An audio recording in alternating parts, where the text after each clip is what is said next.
so confused. You feel like you're more fucked up than the lies on the evening news. Well, just step right in. We can talk about it all as friends. And if you want, we can hug and kiss and make up for the party ends. Agree or disagree, stop arguing me. 'Cause I'm everything you want, damn sure what you need. I won't tell no lies, back up on the facts with truth. And if you can't get down with that, you must be somebody's dad.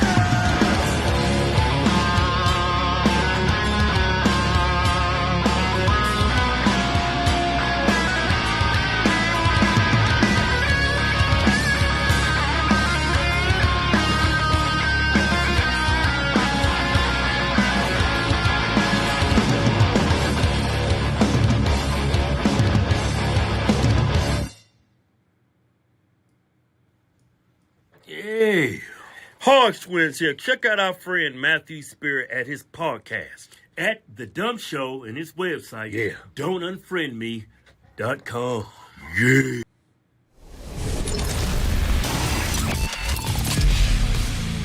Good morning, Don't Unfriend Me Nation. What are we?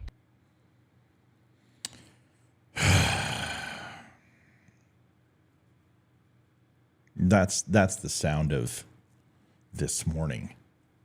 Just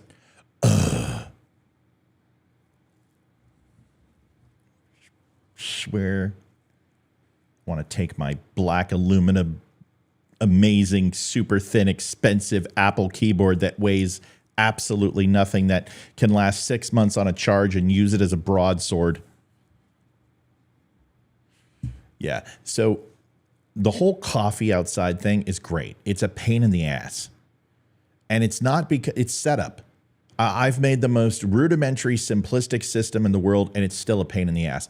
Because in the end, I've got to create the slides, I got to create the graphics, and I'm standing there on my patio. It's freaking hot, and I'm sweating, and I'm not comfortable. I'm not in my wonderful chair, and I'm sitting here going, dude, this sucks. So then I get it all set up, and then the internet is not responding. So I'm just like, okay, we're just gonna do it right here. And occasionally, I'm gonna go outside. When there's a beautiful snowfall, I'll go outside. When there's a pink moment, I'll go outside. When the birds are fluttering and flying south for the winter, I'll go outside. Otherwise, we're gonna do coffee here. Here it is. Here's my damn coffee. Where's your coffee? I'm in a mood. And I don't want anyone to take it personal. Because we're not gonna feel all happy this morning. I'm not gonna be like, oh, good morning. Good morning. How's everybody doing? Oh, what a blessed day. No, I'm gonna bitch. And I'm going to complain, and I'm going to point out people's stupidity, because I don't have it in me anymore after 3 years of this to continue this charade that people aren't absolutely 100% with no equivocation stupid, just stupid. And I'm probably not talking about you. If I am, I'm sorry. This is AOC on video, and she's going to be playing throughout the entirety of the show. It's snowing in Colorado. That's it. I'm done. I quit. God, I miss Colorado. I wish it wasn't such a liberal hellhole, you know? I really miss it. One of my favorite places on earth. That, Sydney, Australia, a couple of others. But man, I miss Colorado.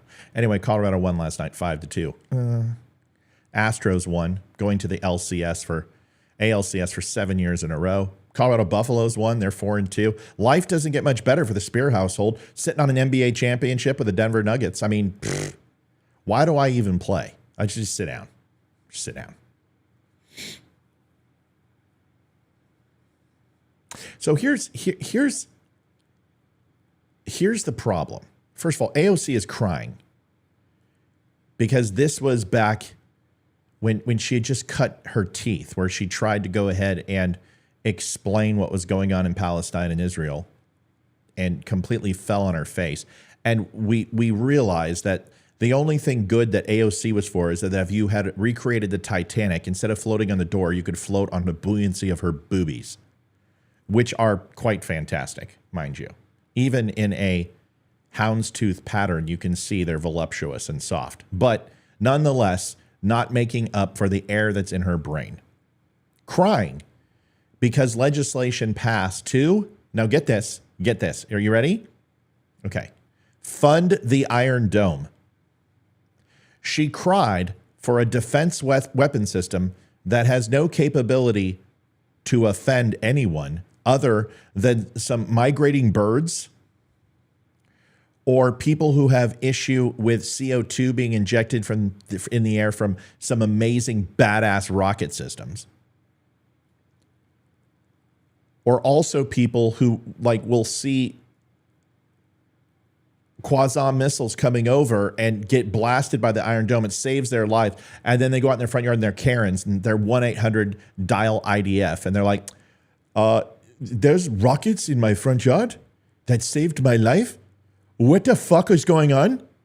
And I know that's more Indian, but it doesn't matter because I can't give you a strong Jewish accent. I'm sorry. I didn't bring it this morning. I don't have it. No, that doesn't work. It's too old. Yeah, why not? There's some rockets in my yard, you fucking savages. Saved my life. I want them out of here. Maybe. No. Rocky Marciano. He beat Joe Lewis's ass. He did beat Joe Lewis's ass. I'm tired. I'm tired. I feel like Gene Simmons from Kiss trying to fight off the amount of vagina that he slept with through his career all at once. And I'm just slapping it away from me. And the vagina means it's stupidity. I can't stand a few things in this world that we're doing. I can't stand that there are no more experts in the world.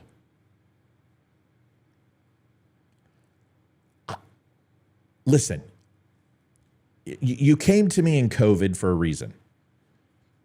Because I talked about things I understood. I didn't talk about the vaccine. I didn't talk about the efficacy or lack thereof of mRNAs. I didn't talk about photosynthesis or protein synthesis. I didn't talk about upper respiratory viruses. I didn't talk about pneumonia. I didn't talk about any type of cure, like people told me to drink blackberry syrup, I think. I didn't tell you to take ivermectin or not. And I still got banned from YouTube. And I didn't tell you to do any of those things. All I did was give you the numbers, tell you to listen to your doctor, have a conversation with your loved ones, find out your risk level, and do what's appropriate and best for you. That's what I told you. Elderberry, thank you. Yes, Amy, elderberry. Yes, that's correct. My bowls smell like elderberry. Do we have a Monty Python thing in here? I don't have my wife. I need Olivia. I don't even have my... Look at this. This is pathetic. Look at this shit.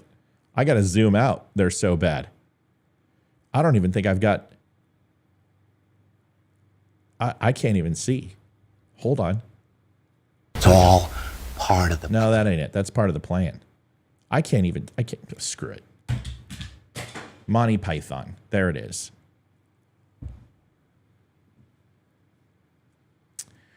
So I wake up this morning. Remind me not to step on my Nike glasses, please, because that's all I need this morning. I wake up this morning to this video. AOC crying because the Iron Dome was funded. Crying. She's not crying. She's not sad. She's playing a part. She's playing a role. A lot of her district are Palestinian supporters.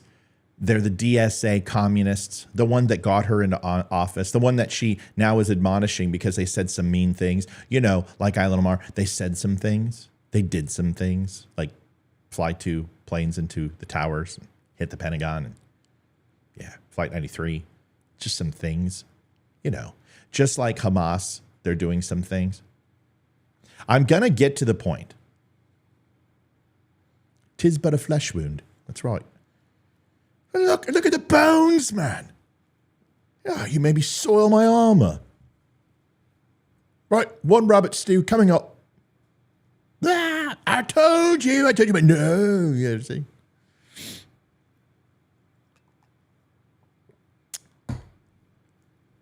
All right, let's get to it. I've had enough warm up. There used to be something called an expert. I'm going to share a little story with you. The Exocet missile, something I had studied for most of my intelligence career. I knew exactly what the Exocet missile is. I knew it was a maritime missile. I knew its operational capacity. I knew its mission. I knew what systems could and could not carry it, which ones could overall deploy it effectively and not effectively. I understood which countries used it. I understood the value of it. I understood how much it cost. I understood how to use it as an explosive device. I understood how to overall use it for strike targeting and also defense for coastal waters. I understood all the capabilities of the Exocet missile and what it was designed to do and who designed it. There was nothing I didn't know about the Exocet. The only thing I didn't know about the Exocet is obviously at 06:30 in the morning, sitting in front a full staff of Marine Corps and Navy intelligence officers, a couple guys from the CIA, and a few guys from DOD in a briefing that I literally had just got out of my second C school. Second. If you get a first C school, you're doing it right. If you get a second school, you're shit hot. If you get 3 C schools, you're somewhere other around walking on water and Tom Brady.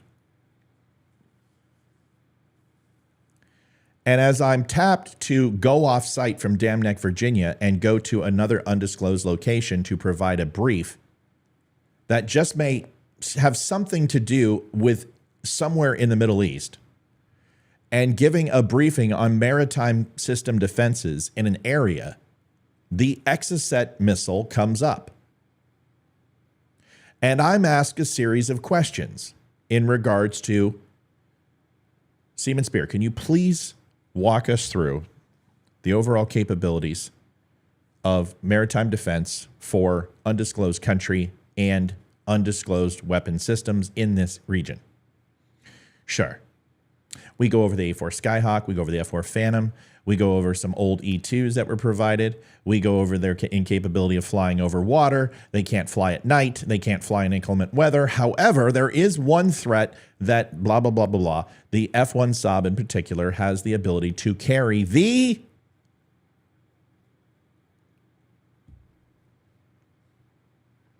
Mickey Mouse pancakes, because that's all I could think of at the time. And I don't know what I was thinking. I can't tell you why. Mickey Mouse pancakes. That's those, you know, the ones I'm talking about. Ones where you put some blueberries in, strawberries in, and chocolate chips, and you make your own, and they make the 3 little circles, and they make a Mickey Mouse pancake, and you take it back to your table, and you sit in the white wicker continental frickin' breakfast room, and you eat it at Disneyland or Disney World. Yeah, Mickey Mouse pancakes. In the middle of one of the most important briefings of my life, which wound up being a briefing that had nothing to do with anything important in my life, but at the time it was. And the briefings that I gave after that were much more important and much more monumental to my career. But this one, in my eyes, was the most important, very similar to my first minor league football or hockey game. This was the brass ring, so to speak. And at the time that IS-1 Cockler is looking at me, waiting for, yes, and I understand the jokes that we can make about IS-1 Cockler. It's a Polish man. Large hands. Smelled like cabbage. But fantastic human being. I could only think of Mickey Mouse pancakes. And I had a choice. The second thing I knew, more than anything about the Exocet missile, is that when you didn't have the answer, you shut your frickin' pie hole except to say the following. IS-1 Cochler, I do not have that information at this time. However, I will get back to you as soon as humanly possible. It was something we learned from day one. It was very similar to folding a t-shirt or shining a shoe or making your bed. You knew those words because those were your get out of jail free card, that your career dissipation light would no longer blink in the corner of your eye when you started fumbling for words like dabba, jabba, it could be, it should be, it might be, maybe. You just simply said, IS-1 Cochler, I do not have that information at this time. However, I will get back to you as soon as possible. Every intelligence specialist, every linguist, every EC, every DC, every OS, every CIA, FBI, DOD, ONI, DHS, it doesn't matter. Everybody who is in the game knows that's the answer to the question, no matter where you are, what time. If you don't know the answer to a superior's question, shut up. Your mouth is best used for chewing and simply recite the words, I do not have that information at this time. However, I'll get back to you as soon as possible. It's not hard. But of course, the only thing I was thinking of was Mickey Mouse pancakes. And I'm not a gluttonous man. I don't particularly even like Mickey Mouse pancakes. I think they're too thin. They're mass produced. They're not airy and fluffy enough. Just my personal opinion. But at that time, I only thought about Mickey Mouse pancakes. Why am I telling you this? Well, because self-deprecating humor is really important because it makes you affable, especially when you're grumpy. And people might think, well, he's a little bit lighthearted this morning. He's picking on himself. He's not going to give us a load full of negativity and self-projection onto others. What he should just know himself. Well, here's the difference, is that I learned my lesson at that tender young age of 21 and a half years old. That when I don't know what I'm talking about, I shut up and I use my mouth for chewing. Or I simply say the following: I don't know. I don't know.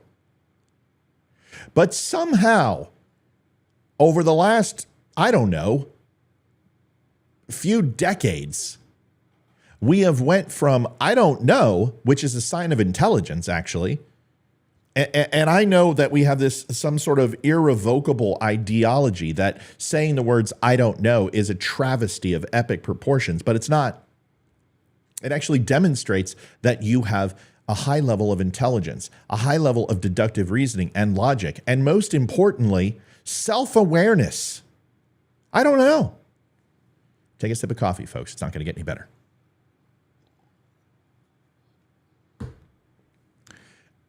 And between those times when I don't know was something we embraced till now, where I don't know is overall a sin, it's been replaced with bumbling, stumbling, moronic buffoons. People who believe that they know. Not only know, but know everything.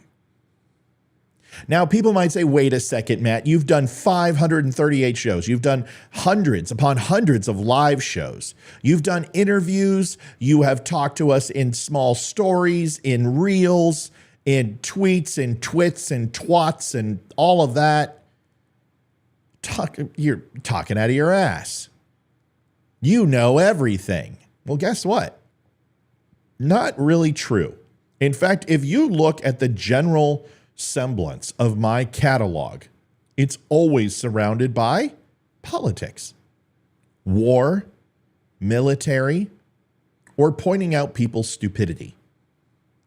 That's about it. I don't dive into the world of Hollywood much. I don't have a lot to say about the royals in England. I don't have much to say about Tom Brady. I get into some sports once in a while.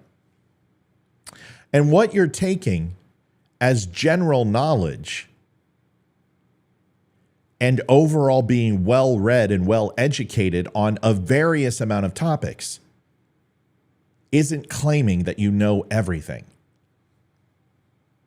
I'm absolutely amazed. I'm kerfuffled. I'm flabbergasted. I am aglow with transient thoughts, as Hedley Lamar would say, because all of a sudden, everyone and their fucking mother are geopolitical analysts and know everything there is to know about the Middle East, Israel, Hamas, the PLO, Lebanon, the IRGC, and every other single Tom, Dick, and Harry in that oil-rich, barren, arid desert. And I just wanted to know, did you sleep at a Holiday Inn Express last night? Because I haven't heard you talk about Israel in forever. Not once. Nope. I never saw a post. I've never seen a photo. I've never seen your vacation photos. I've never seen family photos. I've never seen a dreidel. I've never seen a yarmulke. I've never seen a hijab. I've never seen a burqa. I've never seen two cross sabers and a few palm trees. I don't know what to tell you. When did you go to I've become an expert in Middle Eastern geopolitics. I've become an expert in world history. Why? Because you read a Wikipedia article? That's your expertise? Because you watched another podcast and you took that person's ideas without validating any of them and then said, "Oh, I'm an expert." You have listen to me. The amount of people who truly understand the Middle East and the complexity inside of it, I can count on 2 hands and a dick that I know. And these are people who either live there or professionally, their AOR is the Middle East. 2 hands and a dick. 11 people, I can go ahead and tell you, truly understand what's going on and make me look like a complete simpleton when it comes to understanding the geopolitical stasis of Middle East. And today, there are millions of people who want to talk about the Rothschilds, who want to talk about Reuters and Associated Press, and how the Israelis are run by billionaires and the New World Order, and that they actually go ahead and look at the name of Jews and where they came from and capitalize a certain word and then put Nazi in there to try to go ahead and say that the Jews are the modern day Nazis. You fucking people are not only just the most fucking dumb, stupid, ignorant sons of bitches I've ever met in my life. And I hate to insult you. I really do. I hate to do it. But nobody else is going to do it. Ben Shapiro's going to sit up there and he's going to be like, fuck Hamas and anyone who supports them. Crowder's going to be like, yeah, we don't agree with it, but do we really need more war? Russell Brand's going to go up there and be like, oh my God, it's bullshit. It's bullshit. Why are we doing this? Like, oh my God, let's leave the Jews alone. Why can't we just leave them alone? By the way, some beautiful women in Palestine. Have you seen their titties? They're beautiful. I just want to touch them and smother them. Oh, boobies. And you got all these people who have an opinion, but nobody's going to tell you the truth. You're fucking stupid. You're not capable of understanding this. You have a better chance of understanding chaos theory than this. Quantum mechanics. You have no idea what you're talking about. Because there is nobody on the earth who can have the discipline to understand the theological ramifications of Israel. 3,000 years of biblical history with a multifaceted language differential, with varying degrees of history depending upon which side of the oil can you're on. But you also have to look at economics. You have to look at geography. You have to look at oceans. You have to look at fables and lore. You have to look at buildings. You have to look at consecrated and unconsecrated landmass. You have to understand war. You have to understand civil war. You have to understand genocide. You have to understand exodus. You need to understand egress and regress. And most importantly, you weren't alive for a better part of this history. About 99% of it, you weren't even breathing. So you have to be a historian. You have to understand how to go through the annals of history. You might need to dabble in some Aramaic. You don't speak Farsi. You just may not know what the fuck you're talking about. And if that's the case, perhaps the mouth is best used for chewing. Part of the plan. There it is, all part of the plan, the Jews, the new Nazis. Matt, why are you saying this? Why are you playing AOC over and over? Because this is what my soul feels like. This is what my soul feels like every single day. It's breaking. My heart is breaking because you're not an expert on the Middle East. You never were. And if you are an expert on the Middle East, you're observing, you're watching, because you know what's going to happen. You understand what this means because either in biblical terms or on prophetic terms or on overall economic terms or world stability or geopolitical terms, this is the end of times. Because no matter how you cut it, how you slice it, how you dice it, how you peel it, whether you go ahead and you chop through an engine block, you can still slice and dice through a tomato. It's going to come down to the same result. The Middle East is not a good place to have war. Just don't know if you knew this. The Jews have dodged so many bullets. Their time on a long enough timeline will run out. And when that happens, you might as well pull the pin, folks.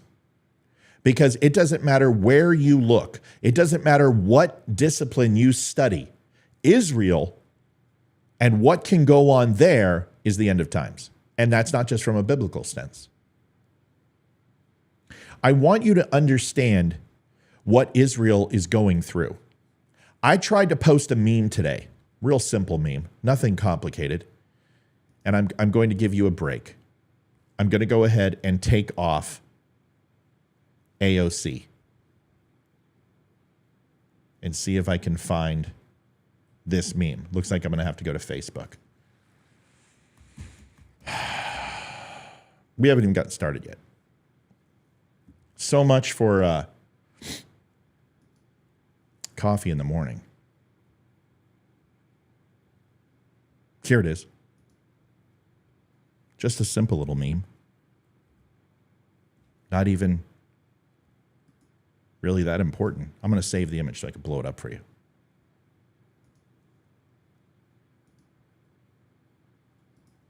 This meme. The green is the Arab world. Oh, darn it. I don't have 16:9. Hold on. Jeez Louise. All right. That's much better. Everyone should be happy.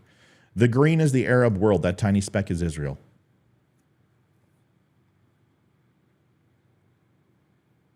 This right here. This sums it up. I don't want to hear another fucking word about Israel being colonizers. First of all, someone had a great line this morning. I don't remember who it was, and I want to give them hats off. They said, time travelers say that. And I was like, what the fuck? Is this another Q conspiracy? Is this more QAnon? No. They're right.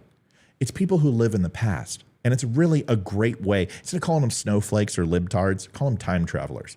You people want to live in the past. I will say it one more time. Every single square inch of earth or water on this planet has been conquered. Everyone, all of them. From tribes that literally believe a lighter is a deity to the most complex areas of British rule, who drink tea and crumpets, love, have been conquered.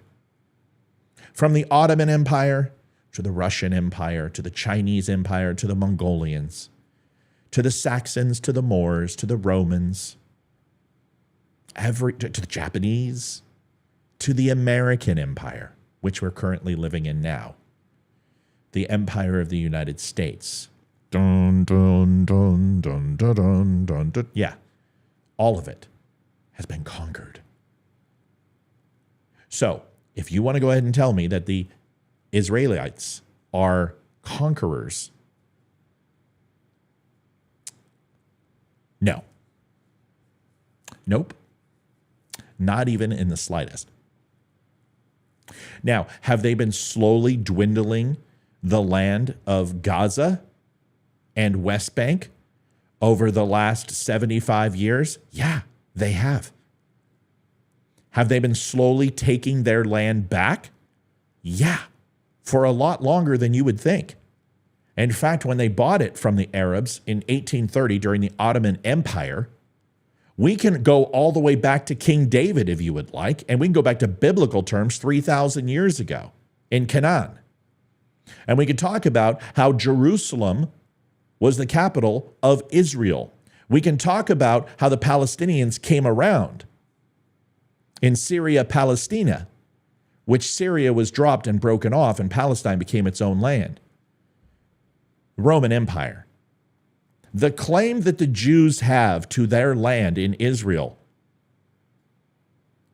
proceeds and precedes any claim because it was sold to them. At the very least, from biblical terms or from deed and writ, they have claim to that land. Now, you can sit here and argue with me. That's not true. They left. No, they didn't fucking leave. They were forced out and found new land and new territories in Europe, predominantly Germany, 1908, 1910.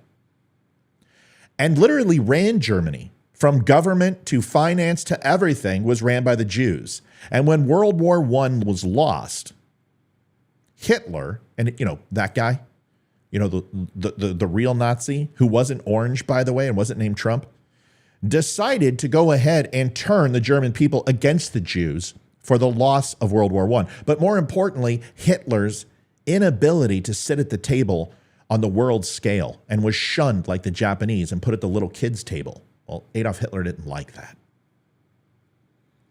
And he went ahead and started a narrative about Germany and when Germany became no longer great. Goebbels, propaganda against the Jews.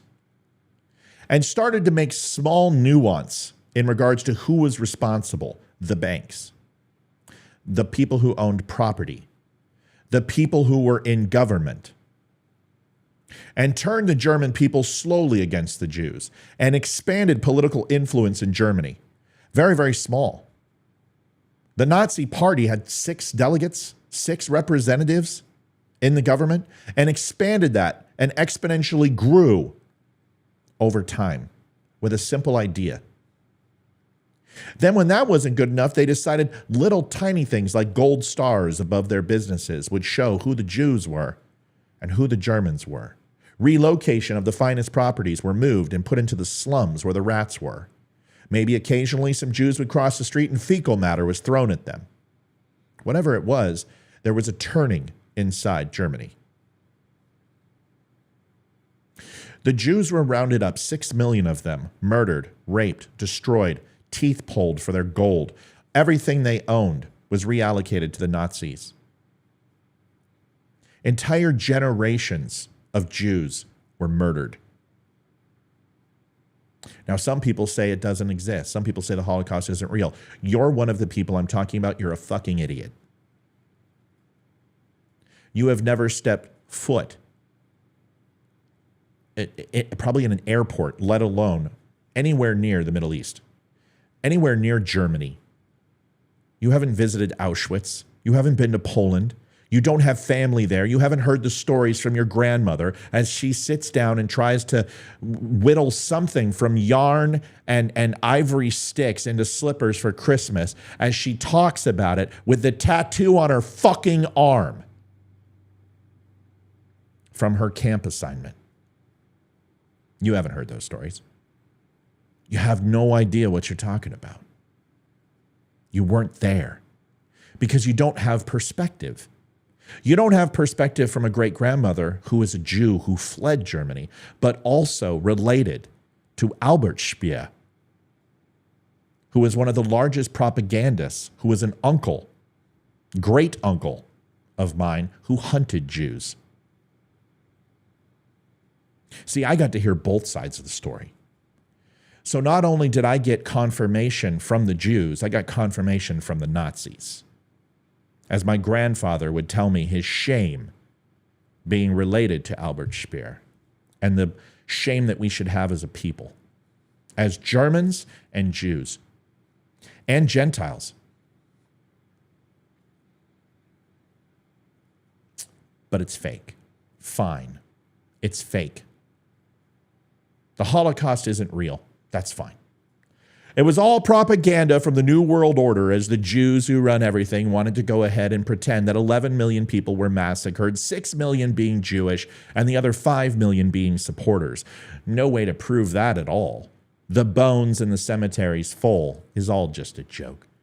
The men on Normandy as they stormed to go ahead and fight for England and France and the Jews was all fake. Iwo Jima, Midway, all fake. The Battle for the Pacific, fake. Pearl Harbor was fake because all of it is synonymous, you sanctimonious dick. And one action led to another. And this is the problem that I have because most people who are talking about Israel and talking about Syria and talking about Libya and Egypt, the only thing that they have is from 1988 on as far as a perspective and have absolutely made no investment whatsoever into the history that precedes that date.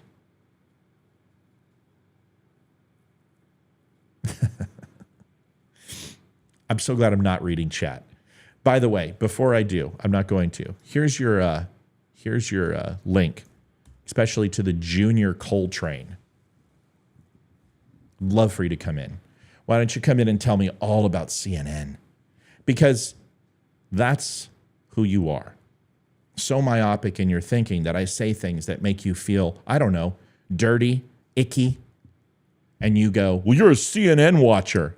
CNN has never encroached upon the topic that I'm talking about today, and they never fucking will. Why? Because they don't know it. And either will Fox. They tried. I saw over the weekend, Pete Hegseth tried, as he had his copious amounts of 3 pages of notes, and he tried to walk through a 25-foot TV wall and walk through from 1938 up until today and captured literally a century of information versus 3,000 years of information that needed to be recanted or recapped, for that matter. You know, it's really important to go ahead and catch that last 100 years because that's what's fresh in people's mind. But we haven't went back 3,000 years and talked about things that ultimately nobody talks about except history professors at the lame-ass college that is indoctrinating your children. Or if you picked up and read a book, that would be good.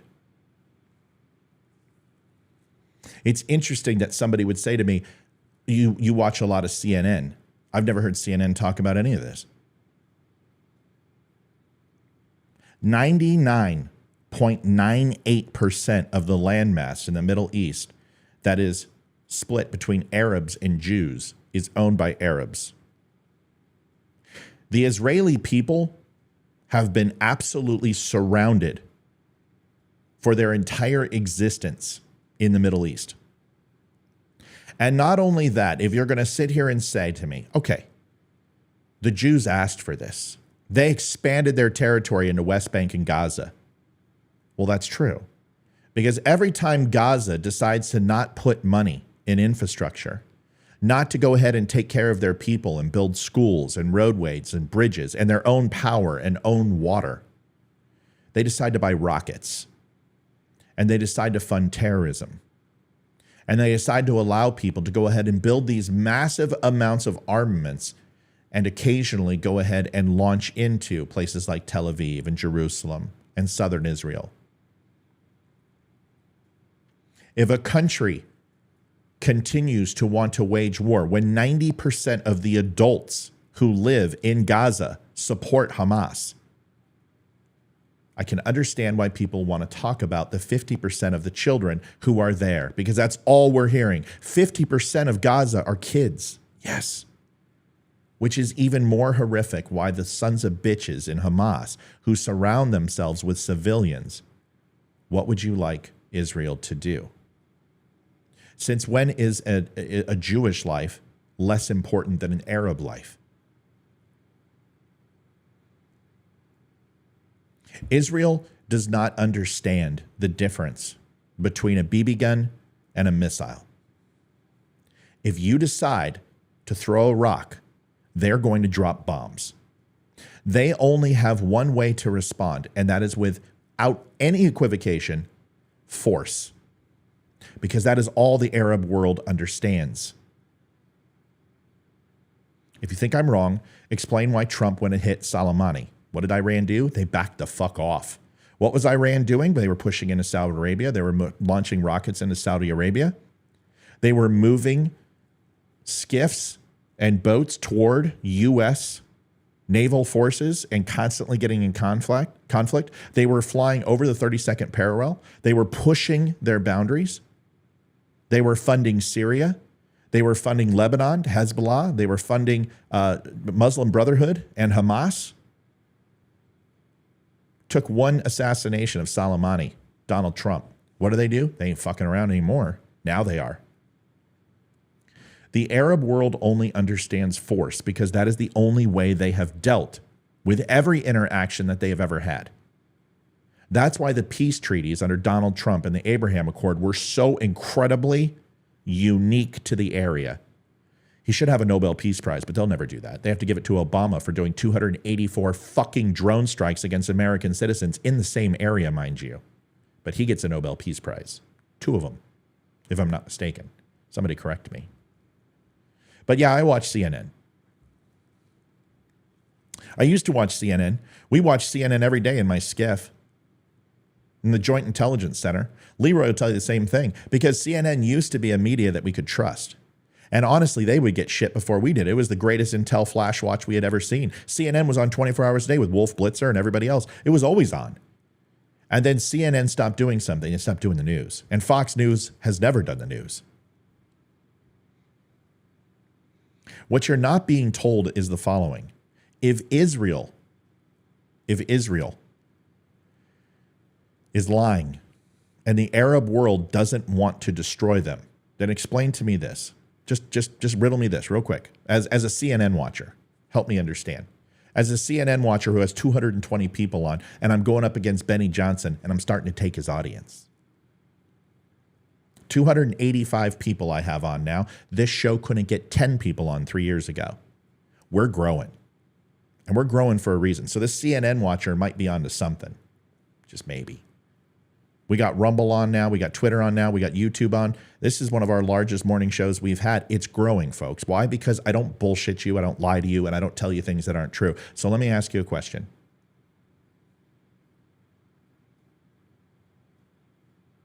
If Israel is lying, then explain to me that when 3,800, 3,900 rockets are launched into Israel, overwhelming the Iron Dome system, and for the idiots that go, the Iron Dome didn't do anything. Yes, it did. It actually stopped over 70% of the incoming missiles that came in.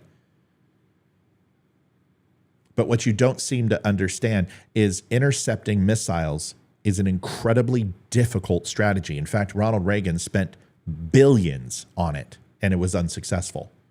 The only test that they could actually have getting even close to one of an ICBM coming in was 220 miles away. You know what they said?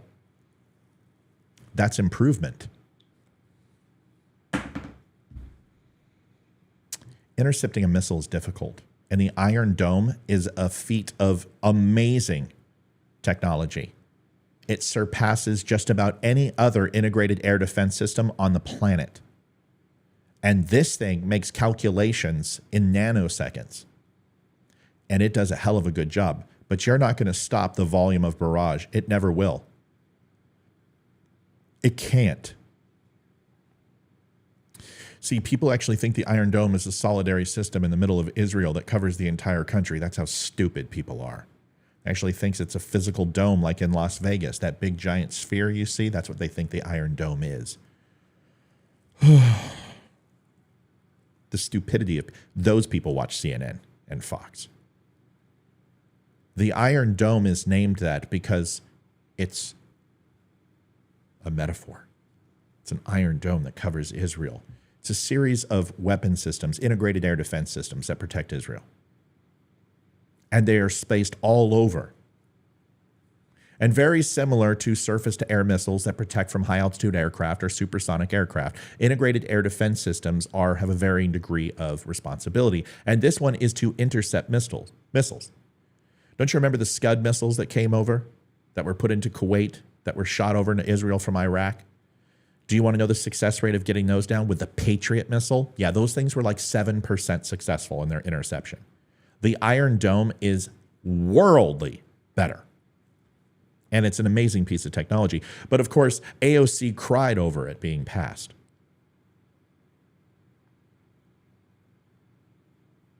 If you don't like what I'm saying, come online. I've made this for you. I've made this channel for you. Here you go. Call in. See, the difference is you'll call into Rush because all you want to do is you used to call into Rush, is to get your one-liner in, and then Rush would basically call you a dolt or dunderhead or whatever term he would use. I haven't watched Rush in so long. And you would get your 15 minutes of fame, 15 seconds of fame, similar to when you're in your bedroom with your wife. But Ben Shapiro doesn't do a call-in show. Crowder doesn't do a call-in show. So why won't you call in? If I'm such a Neanderthal knuckle dragger who knows nothing about this, what are you afraid of? I mean, this should be easy for you. I should be slim pickings, easy pickings. I'm the low-hanging fruit, aren't I? No, because you know I'll spank you upside the fucking head. And I have no problem telling you that you're a moron. Now, if you're not and you know what you're talking about, I'm going to listen to you intently because I'm going to learn from you. I'm still waiting for that person. Looking good, Matt. You lose weight? Nope. Same weight I've been for five years now. Haven't gained a pound, haven't lost a pound. Nope. Just working every single day, as always. You got something to say? Say it. Don't sit behind a chat room and snipe and you're CNN. You're a libtard. Dude, there's certain people on this planet who transcend politics. I'm one of them. Sorry. I've risen. I've transcended the rudimentary muck that you slosh through every single morning. I understand that politics are the lowest common denominator of human beings. And ask the Greeks, ask the Romans, ask anybody else. I have transcended politics. Politics is like kindergarten. You're playing in your fucking poo in the sandbox. There's another level here, and it transcends politics. And it's called being open-minded and listening to what is being said by all sides so you can make a logical deduction. A logical deduction. Not one based in emotion, not one based in platitudes, not one based in conjecture or pontification, but one that's based on logic. So let's get back to the point. If Israel is so star-spangled horrible, and Gaza, Hamas in particular, which was supported by the people, mind you, decided to launch 3,800 rockets into Israel, which the death toll, I think it's over 1,300 now, put gliders in the air to go ahead and shoot people, not since we've seen anything close to this since Vegas at a concert. So we can relate. As Americans, we can relate how horrible that event was, right? No, we can't, because a lot of you think it was a false flag. It's fake. It's the CIA gun running. You fucking people make me sick. You're so stupid. You're so fucking stupid. You cures just make me want to throw up in my mouth. You make me say, I have friends who were there. It didn't happen. There's no way a guy from an elevated position with an AR-15 could do that much damage. You're not a person who's ever fired from that position with an AR-15 elevated who's tried to do that much damage. Otherwise, you would know you most certainly can. The most important thing about Las Vegas that those people didn't know, unfortunately, was that when you have an elevated position, you don't run away from the person, you run towards them. You cut off their degree of angle of being able to shoot. But they didn't know that because they're not military. They don't understand OPSEC. There were a bunch of people there who were having some beer, getting a few pops and listening to some music and trying to have a good time, and they were senselessly murdered. They didn't know what to do. And you guys can go ahead and make fun of Jason Aldean. Well, if he's all about try that in a small town, why didn't he try something? Because you're a fucking idiot too. What'd you want him to do? Throw his microphone at him?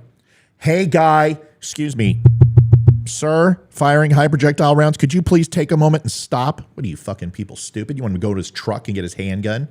Yeah, that sounds smart. Because that's what you would have done, right, G.I. Joe? With your MEAL Team 6? Your MEAL Team 6 training? A U.S. Gravy SEAL? Yeah, sure you would have. That's what you would have done. You know what I would have done? I would have fucking died. I would have ran to it. I would have tried to cut off his angle, but my wife probably wouldn't have, and neither would have my kids. So I would have rounded them up and tried to grab them and protect them, and I probably would have taken a few rounds too. So guess what, U.S. Gravy SEAL? You wouldn't have done shit. You would have died. So when we sit here and we try to pass judgment and pretend that you are John J. Rambo and Matrix from Commando, I'm going to say you're just a blowhard douchebag who has no empathy or no compassion. Once again, elevate. Transcend politics. Try to have some fucking compassion in your life. And yes, I cuss. I say mean things. Doesn't mean I don't have compassion for people. Doesn't mean I can't understand how horrible it must be to be in that situation. And just like you should understand how horrible it must be for people in Gaza, how horrible it must be for the Jews. Why can't you have some empathy? You don't have to have sympathy. I wouldn't expect that from a fucking automaton with an IQ bordering 79, but some empathy, which means putting yourself in another person's shoes and trying to understand where they came from using real life examples and things that you have went through to make a comparison contrast, to open up your feeble little neurons that can't just wrap its head around compassion. But instead, how do we handle it? How do we handle it? We go ahead and insult. We trivialize. We make up stories. We talk about Rothschild. We talk about Reuters. We talk about AP. We talk about the Jews and how they run politics and how they have money and they're in law and they run the celebrities and the banks. You know what that sounds like? You're fucking jealous. Get a job. If you don't like the Jews running things when it comes to the financial institutions in America, well, then maybe you should do something about it instead of sitting on Facebook and complaining. Because what do? They hand down their trade skills and their skill set to their children. They leave them a future. They make sure they're educated and not at some liberal college studying gender studies. They study finance, corporate law, and they put themselves in positions to be successful. And that's just what they did in Germany, and it's why the Germans killed them. And it's just what they're doing in Israel. They did the same fucking thing. They went in and ran Germany. A lot of people don't know that. Every major level of government in Germany, before it was Nazi Germany, was ran by the Jews. And they were hated for it. They were cast out. They were cast out of Israel because of the success that they had in Israel and how they leveraged their ports and they leveraged for trade and they built relationships internationally and became a power in the area, and Arabs hate them for that. And how do I know it? Because of this graph right here. Because they are surrounded, 99.8% of the landmass is Arab. And that little tiny sliver is Israel. So let me ask you this, Batman. Let me ask you this, Mr. Science. Let me ask you this, Nobel laureate. Cum so loud, or come so loud, as your wife says. Explain to me this. If Israel are the colonizers, if Israel are truly the instigators, then explain to me why 3,800 rockets were launched into Jerusalem, into Tel Aviv, into Israel, killing, which will be thousands, and injuring 10,000 by the time this is done. And when Hezbollah decides to go ahead and get involved in this fight and Lebanon gets froggy and they are 300,000 missile systems, the Iron Dome will more than absolutely guaranteed be overwhelmed. And missiles will land indiscriminately, no GPS coordinates, just kill Jews. Kill Jews, that's the qualifier. Not hit military systems, not hit bases, not hit fuel and ammo depots, not hit command and control units. No, hit anything that has Jews in it. That's why the 260 concert goers were murdered and slaughtered and taken as hostages.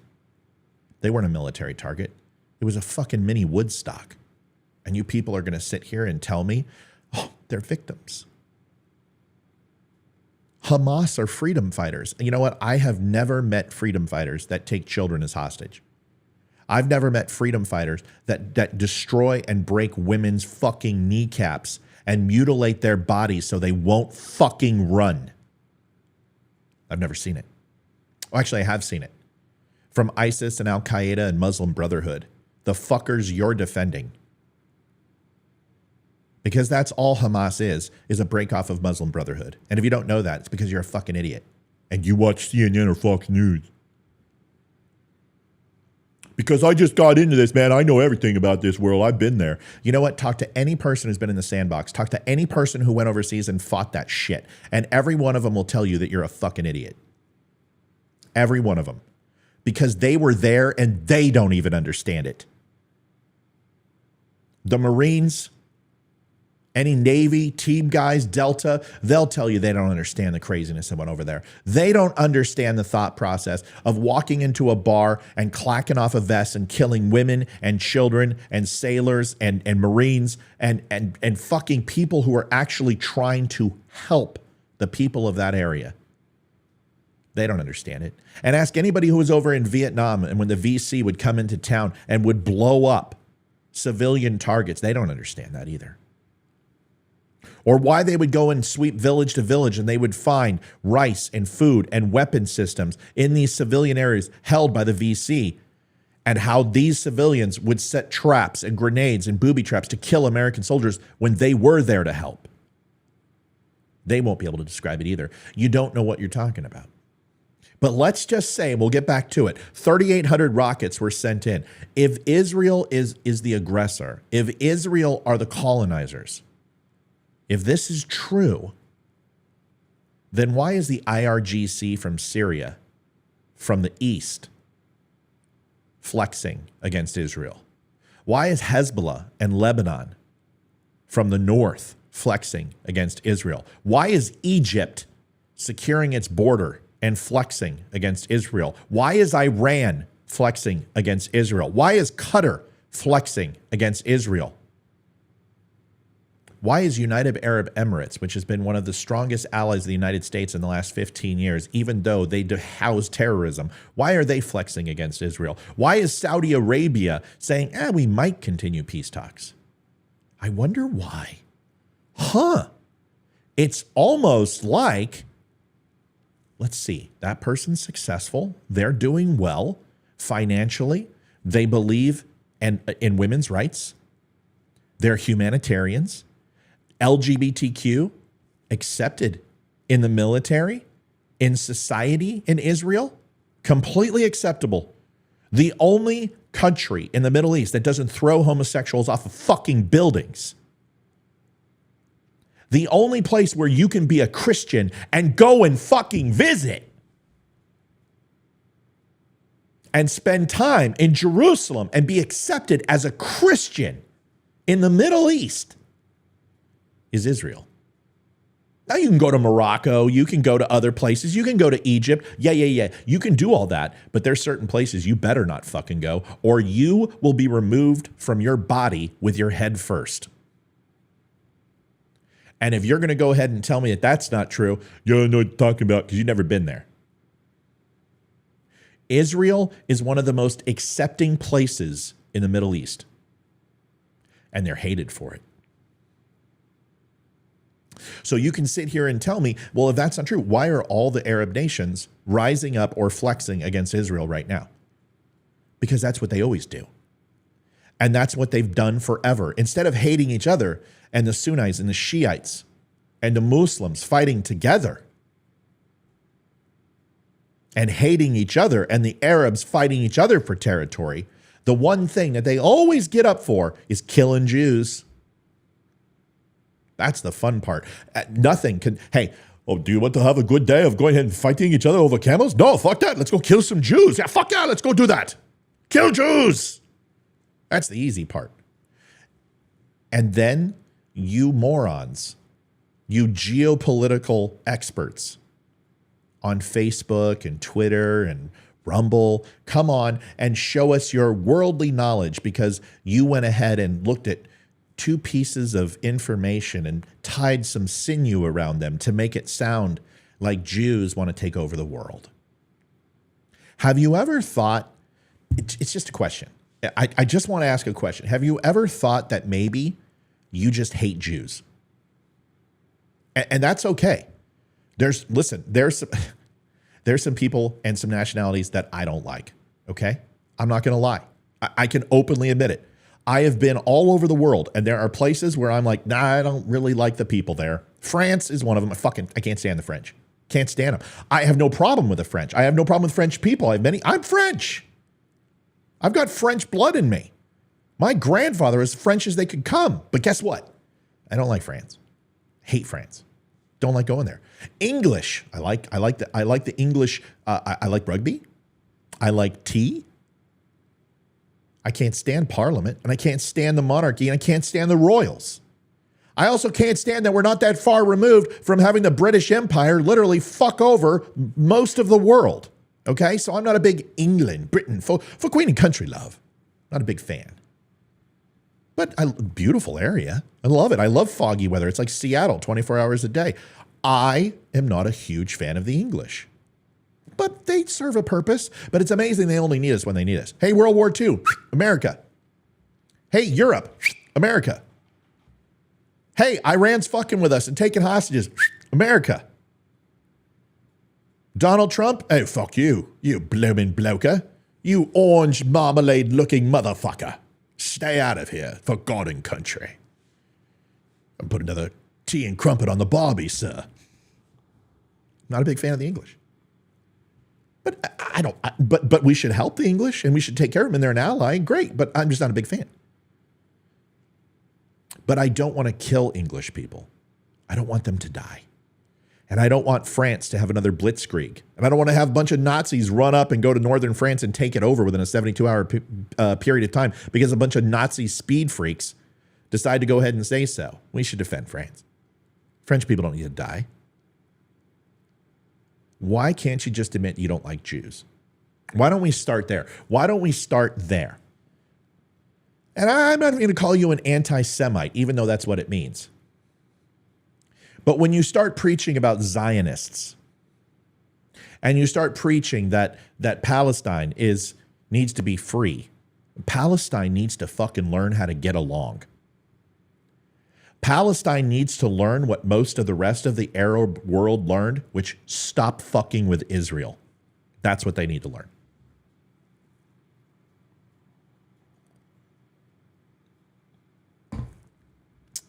You're not getting Israel back unless you rain holy fire. And if you rain holy fire, the rest of the world falls with it. And Arab nations better learn it quick. Unless you're going to put a nuke on Israel's soil, you ain't getting it back.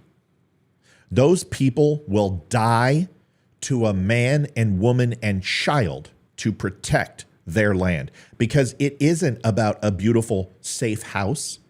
It isn't about a wall that they like. It isn't about a tree that they were born under. It's that it is the Holy Land. and it is their land, and they're never going to give it up.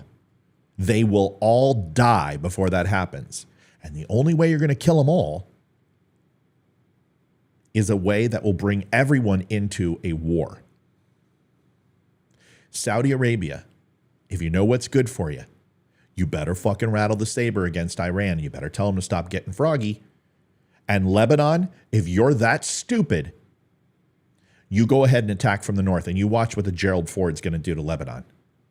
For the people that are saying, stay out of war. Okay, Ukraine is much different than this. This has implications. Look at the landmass of the Arab countries. Look at the size.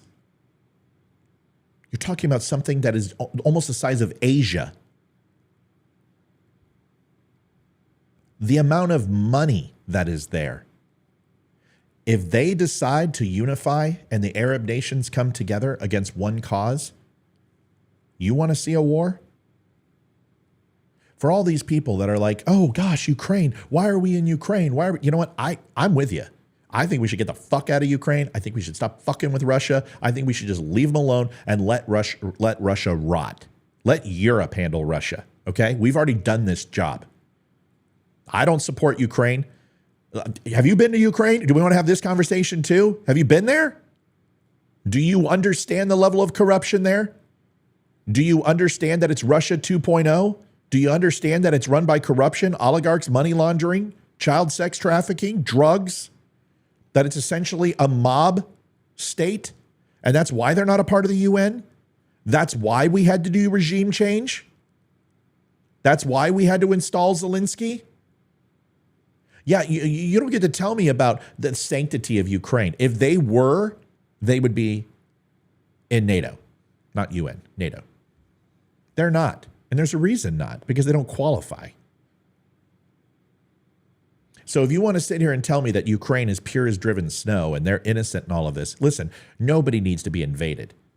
Ukraine has a right to secure their border, but they also need to understand that the Russian Empire, 1900 till today, there was a lot of complexity. And when we went in and had a ceasefire with Russia and did a nuclear treaty, and we went ahead and decided the splits of Czechoslovakia and all the countries, and the Russian overall landmass of the Russian Empire was divided and broken off into separate free states. Russia didn't like Ukraine leaving. And this has been a civil war between them for a lot longer than most of you remember. And a lot of you think it's just been a year and a half. Bullshit. This has been going on for a long fucking time. This goes all the way back to Clinton, who traded missiles and nuclear missiles in Ukraine for Russia, who is supposed to protect Ukraine. Oh, I didn't know that. That's okay. It's because you watch CNN and Fox News. United States brokered the deal to surrender nuclear weapons in Ukraine so Russia could protect Ukraine. Then you have separatists on the Eastern Bloc and Donbass who are breaking away from Ukrainian rule and have overwhelming Russian support. So can you imagine if New Jersey just decided to say, hey, you know what? Fuck it. I'm not a part of the United States anymore. Nobody's going to complain. Really, it's New Jersey. Who cares? New Jersey says we're going to break off. And then we say, okay, fine. So Canada starts loading people in New Jersey. And then all of a sudden, New Jersey says, wait a second. We don't want to do this. We want to go back to the United States. Should New Jersey have the right to do that? Absolutely, New Jersey should have a right to do that. And if Ukraine decides, and there's a portion of Ukraine that says we want to stay with Russia, you're going to have to fight that aftermath, because now you have New Jersey full of Canadians and New Jerseyites. What do you call them? Jerseylands? Whatever the fuck they are. Axe body spray recipients, whatever, all in Jersey. Well, now you have a dilemma. What do? Do you just kill off the people who use Axe body spray and let it be Canadian run? Or do you just go ahead and drown them all in maple syrup and kick their ass back to David Hasselhoff? You got a dilemma. So you got to solve it. You might have a two-state solution. You might have to cut New Jersey in half. And anybody east of the Turnpike get this, the people on the west of the Turnpike get that. But you come to an amicable solution. You don't just kill everybody. Or do you? I don't know, but you don't. So Ukraine's complicated, but it's not a United States problem. If Vladimir Putin wanted to take Poland, this isn't how you take Poland. You don't do it through Ukraine. That's a long way around the barn. Russia can't take Poland.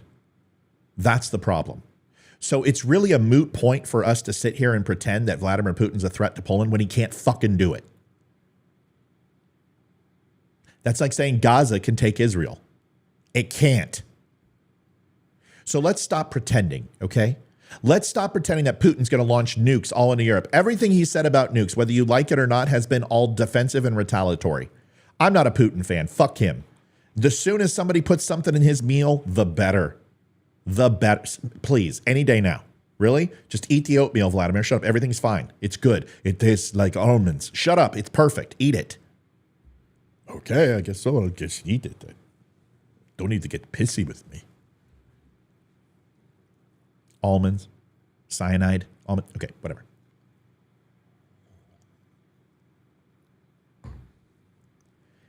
It's not that I'm the smartest man on earth, because I'm not. And I don't know a lot of stuff. There's a lot of things I don't know. But what I do know is that sometimes your mouth is best used for chewing. Sometimes it's okay to say the words, I don't know. I just don't know. So let me go ahead and try it out on you. Will there be World War III over this? I don't know. Will there be a U.S.-based attack from Hamas, from Muslim Brotherhood, from Hezbollah, from Al-Qaeda, from ISIS? I don't know. But I'll tell you that the odds are pretty good. Because usually self-fulfilling prophecy happens. And after 9/11, Americans are absolutely incensed that it's going to happen again. Now, 9/11 was an inside job. You people, you're perhaps the mouth is best used for chewing. George Bush did it. It was Halliburton, Dick Cheney. They wanted to start a war with Iraq. Okay, it's not that hard to start a war with another country, especially when that country is doing atrocities to its people, okay? First Gulf War, we weren't attacked. We weren't attacked.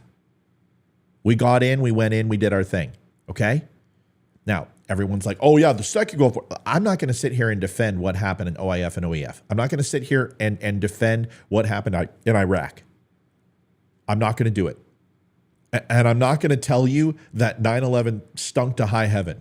I'm not going to tell you that either. But I'm not going to pretend I know an answer to something I don't. I'm only going to present the facts. And if we're going to speculate, let's speculate. And let's say we're going to speculate. That is the other thing. Perhaps the mouth is best used for chewing. Perhaps your brain is important to have more than one gear. Fact and speculation. It seems like we only have one gear, fact. Everything I say is fact because I said it. And anyone who says anything opposite to what I say is watching CNN like that other fuckboy said over there. Yeah, we have 231 on Facebook. We have another 50 on frickin' Rumble. We're 300 plus. I told you I'm starting to eat into Benny Johnson's time. I'm starting to eat in Benny's time. Because Benny may put all the American flags and weapon systems that he wants, but he can't have this conversation. I'm sorry. Benny can't do this. Fox News tells Benny what to say. Benny watches Fox and Friends and then comes and repeats it. Wow! Holy shit! Watch this! Benny's got his stick, and I'm not harping on him. I just got a little pissed off that he took my set. You know what? He could have at least given me props. He could have called and said, hey man, can I throw you a like? You want to come on my show? We can talk about something. I really like your set. Can I go ahead and take it? Because nobody has a set like yours. Nobody. And there's nobody who has a set like this. A lot of people are starting. But Eli doesn't have a show. But Eli's got, a lot of team guys have their paddles behind them or may have double axes or, whatever. But this shit's memorabilia and it's stuff that I have. Nobody does this. People have books, but nobody's got this set up. Benny all of a sudden just poof has this set up. It's like, come on, Benny. Come on. So Benny's got 3,000 people. He can give me 10% of his audience. That's cool. Nothing wrong with that. I'll take it. Because here's the problem that I have, is that the reason why you have a problem with this show has nothing to do with what I'm saying. It's that you don't agree with what I'm saying. And the whole premise of that is that that's okay. There is nothing wrong with disagreeing. But if you're the type of person where your entire source is trust me, bro, if you're a trust me, bro type of guy, we're not going to get along. Because that happens all the time. Guy comes on here, this guy sounds like he listens to CNN. You know, that's cute. It's cute. I mean, it's cute. It gets a laugh. That's really sweet. But your source is trust me, bro. Because all I have to do is say, all right, I'll go on Fubo. I will go ahead and show you my hours watched. And I will show you over the 2023 that I have not dedicated 1 second to CNN. And then the conversation's over. Then everything you say after that is immaterial because you're a liar. This is what I'm asking people to start doing, is start when you're in an argument with somebody or you're trying to prove a point or you're trying to make a point, disprove theirs. It's that simple. When people come on and say things like today, a guy came on and he said the following. Here it is. You ready? This is what got me fired up this morning. And he's a watcher. He's a top fan. Holy shit. He's a top fan. And he says the following. What the Jews have done to Palestinians is worse than anything the Nazis ever did to the Jews.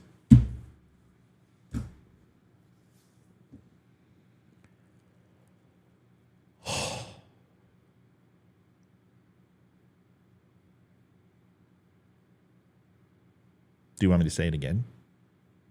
See, I'm trying to play my sound bites to make the show cool because Olivia's not here. My glasses are on the floor still. You didn't remind me not to step on them.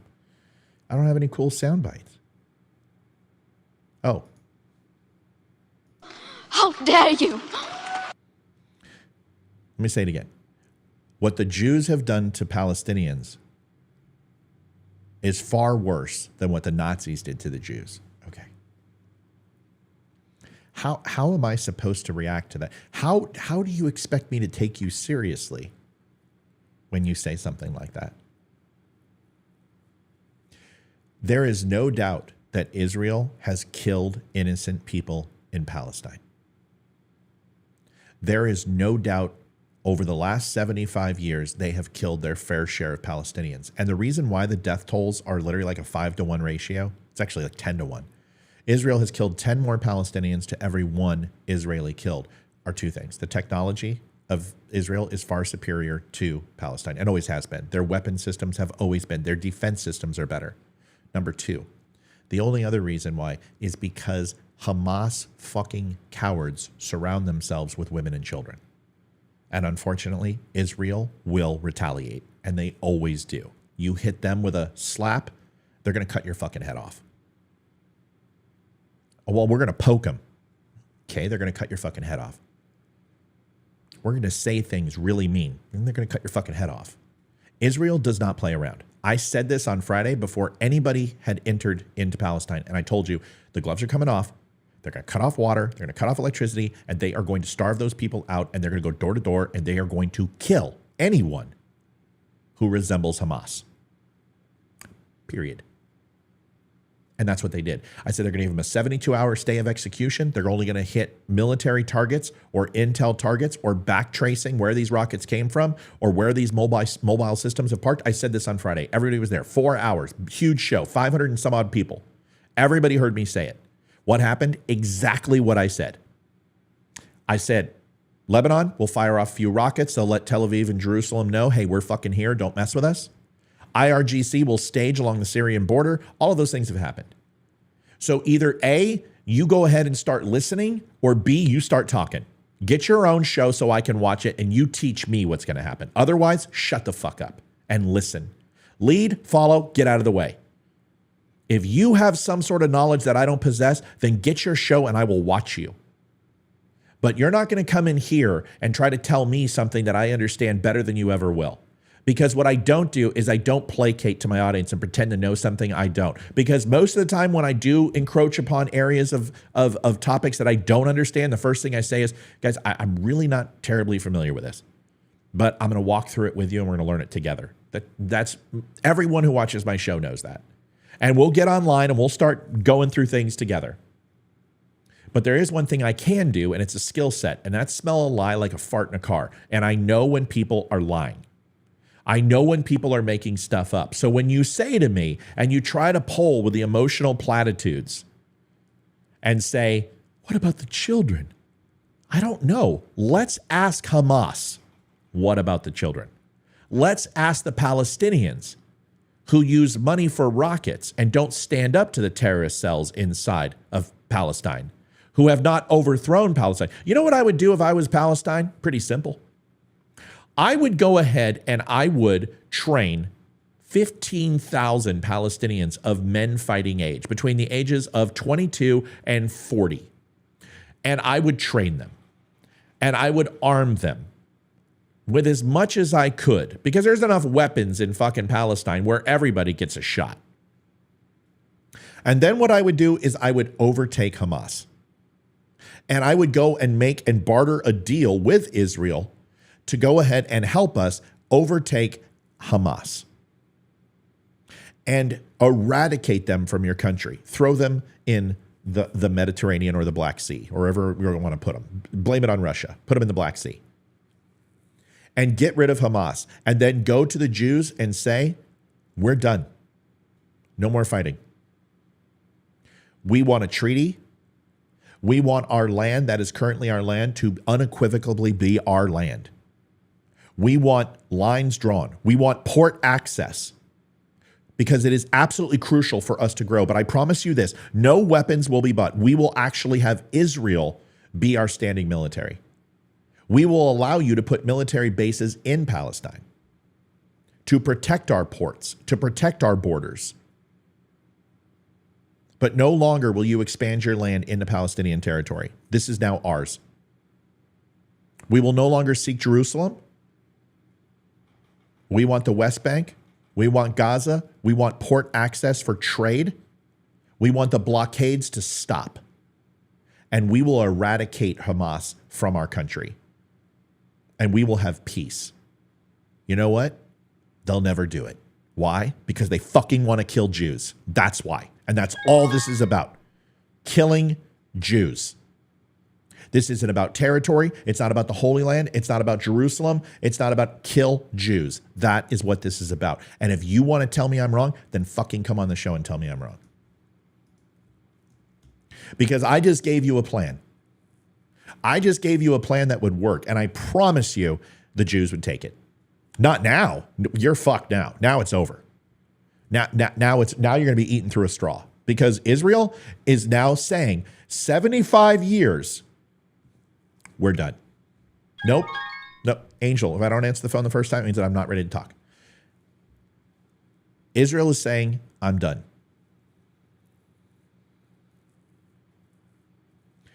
Darla, who's coming after you?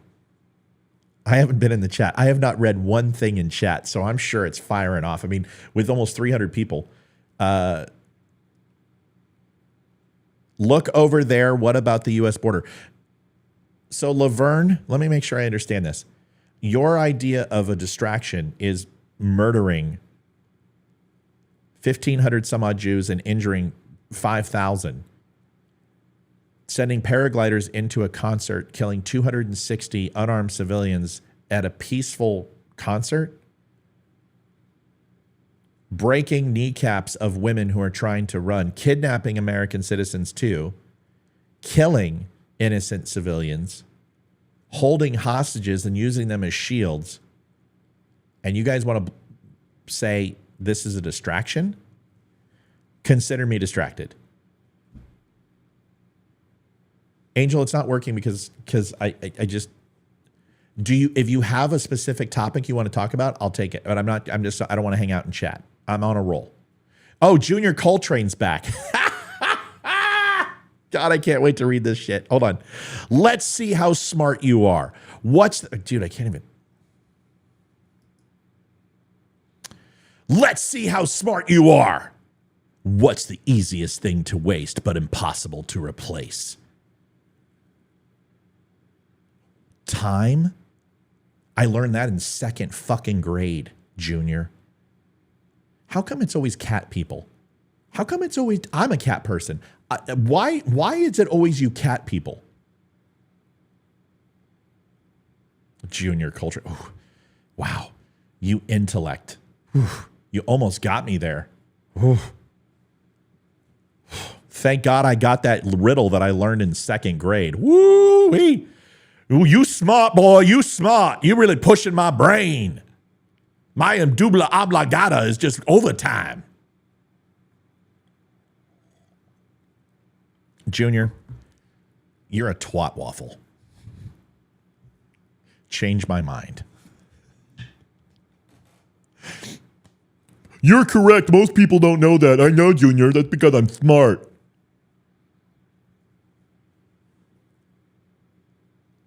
Now I've earned his respect.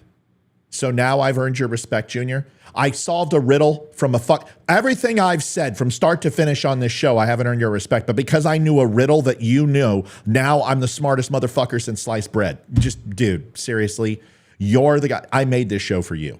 You are the guy I made this show for. Everything I've said in this show, you're like, wow, this guy's fucking stupid. An hour and 28 minutes of literally waxing intellect on the Middle East and telling me everything I didn't know, from biblical references, 3,000 years of history, to the purchase from the Ottoman Empire, to the overall conflict, weapon systems, Arab states. None of that impressed you. No, this guy's dumb. He's fucking stupid. But I answer a riddle that you can find on the back of a fucking fortune cookie that I've seen on the back of my child's cereal box. And now I am literally the second coming of what? Einstein? Euripides? Socrates? Aristotle? Give me a fucking break. Your standards are too low.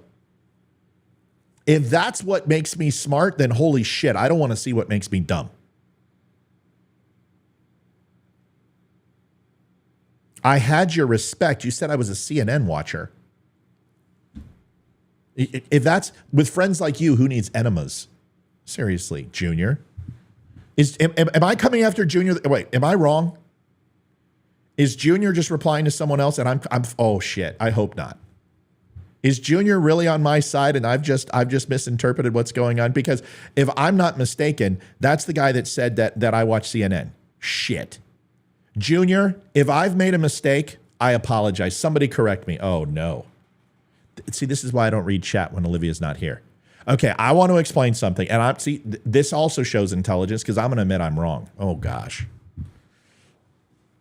Oh, gosh. Oh, shit. Oh, boy.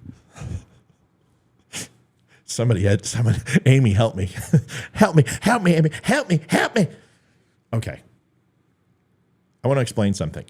When I see chat, all I can see is every comment. I can't see replies.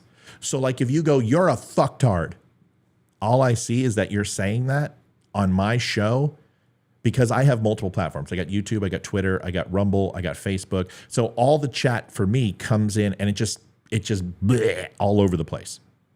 Here, I'll show you. See if I can see this. So now I'm going to explain this. And I could be wrong. I think I might be. Okay. So there it is. That's all I can see. You guys see that? That's all I can see. So I see Facebook, a little bit of YouTube. And then like there, Chef Lady says, nope, you're right. But some of you are going to be able to look there and see that comments are in reply to other people. So I think you're talking to me. But I don't know if you're talking to me. So when you say, oh, this guy sounds like he watches CNN, I assume you're talking to me. So I immediately blast you apart because I'm insecure and I'm callow and weak-willed. So I do that, and then I embarrass you and browbeat you in front of everybody. And then a few minutes later, someone goes, dude, I was just replying to Susie. Why do you hate me, bro? Why do you treat me like you're like my dad treats me? Bro, this isn't really good for my self-confidence. You're kind of hurting my feelings a little bit. And then I go, oh shit. Dude, I'm so sorry. Here's a free shirt from thedumbshow.com. Go over there, pick out anything you want. You can even pick out a hoodie. It's okay. They're $50. It's fine. Go pick it out. Go take care of yourself. Go put that on your vajayjay. Here's some Kleenex. Go wipe it off. Rub some dirt on it. Get back in the big game. And then usually those people wind up being loyal followers. Or are you just a fucking douchebag? Let's find out. Let me go see.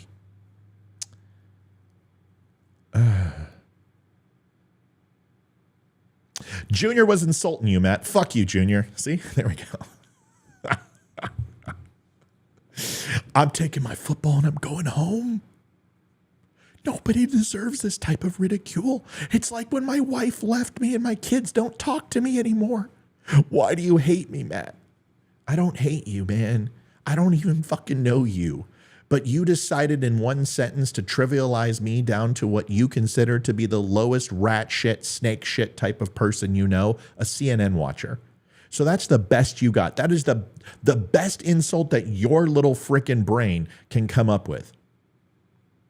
And if that's the biggest insult you can lay down, then shouldn't I take it as that?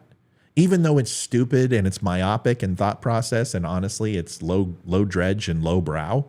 But to you, that is the most insulting thing you can say to somebody. You're a CNN watcher.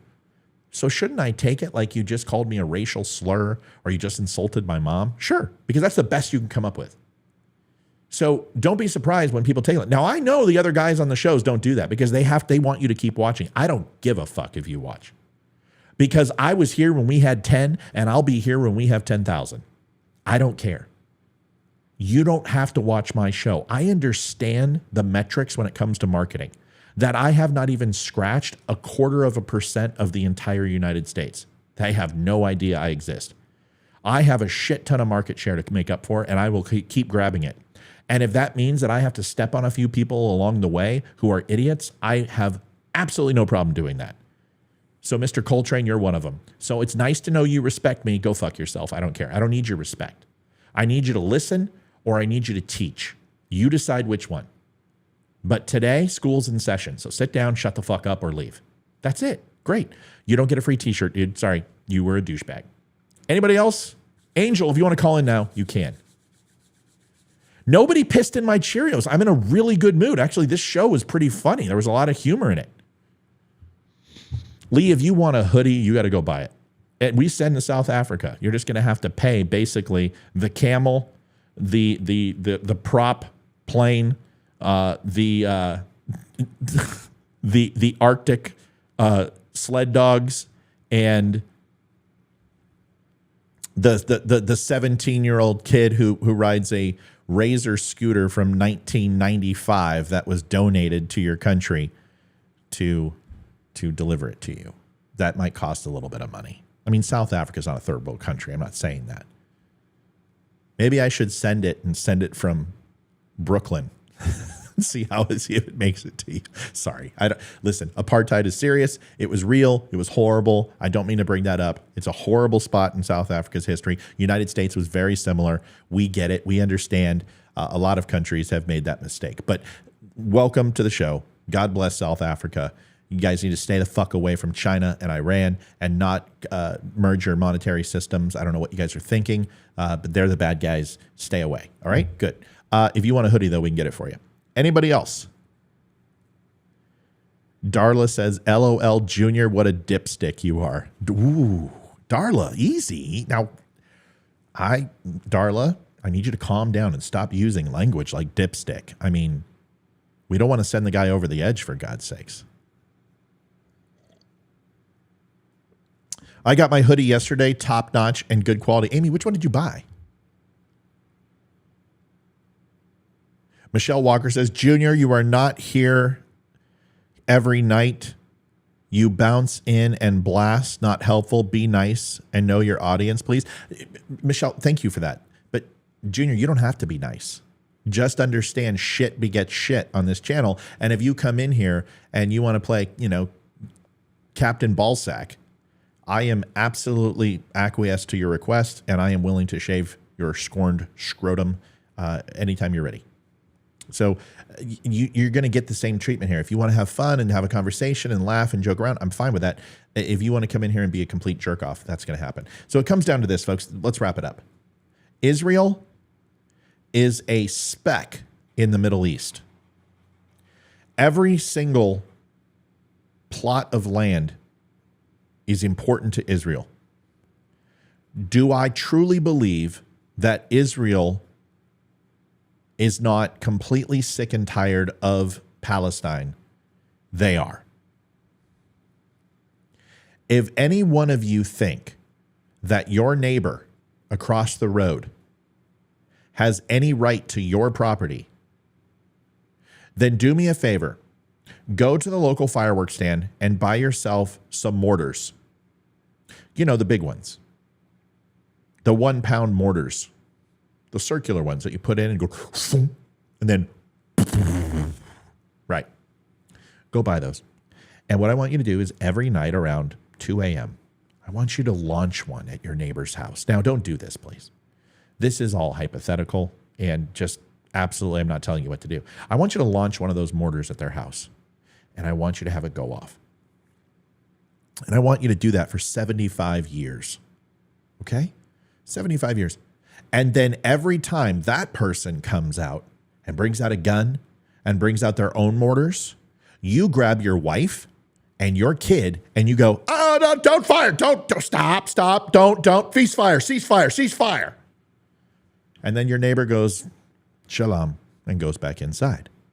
For 75 fucking years, you do this, and you continue to have more and more children. Your kids grow up, and instead of grabbing the 18-year-old, you throw them away and you send them out, and you have them go and sherp camels or something. And then you grab your new kid, and you go, whatever it is. Lion King. My daughter can sing it. I don't no fucking idea what they're saying. Just a bunch of gibberish.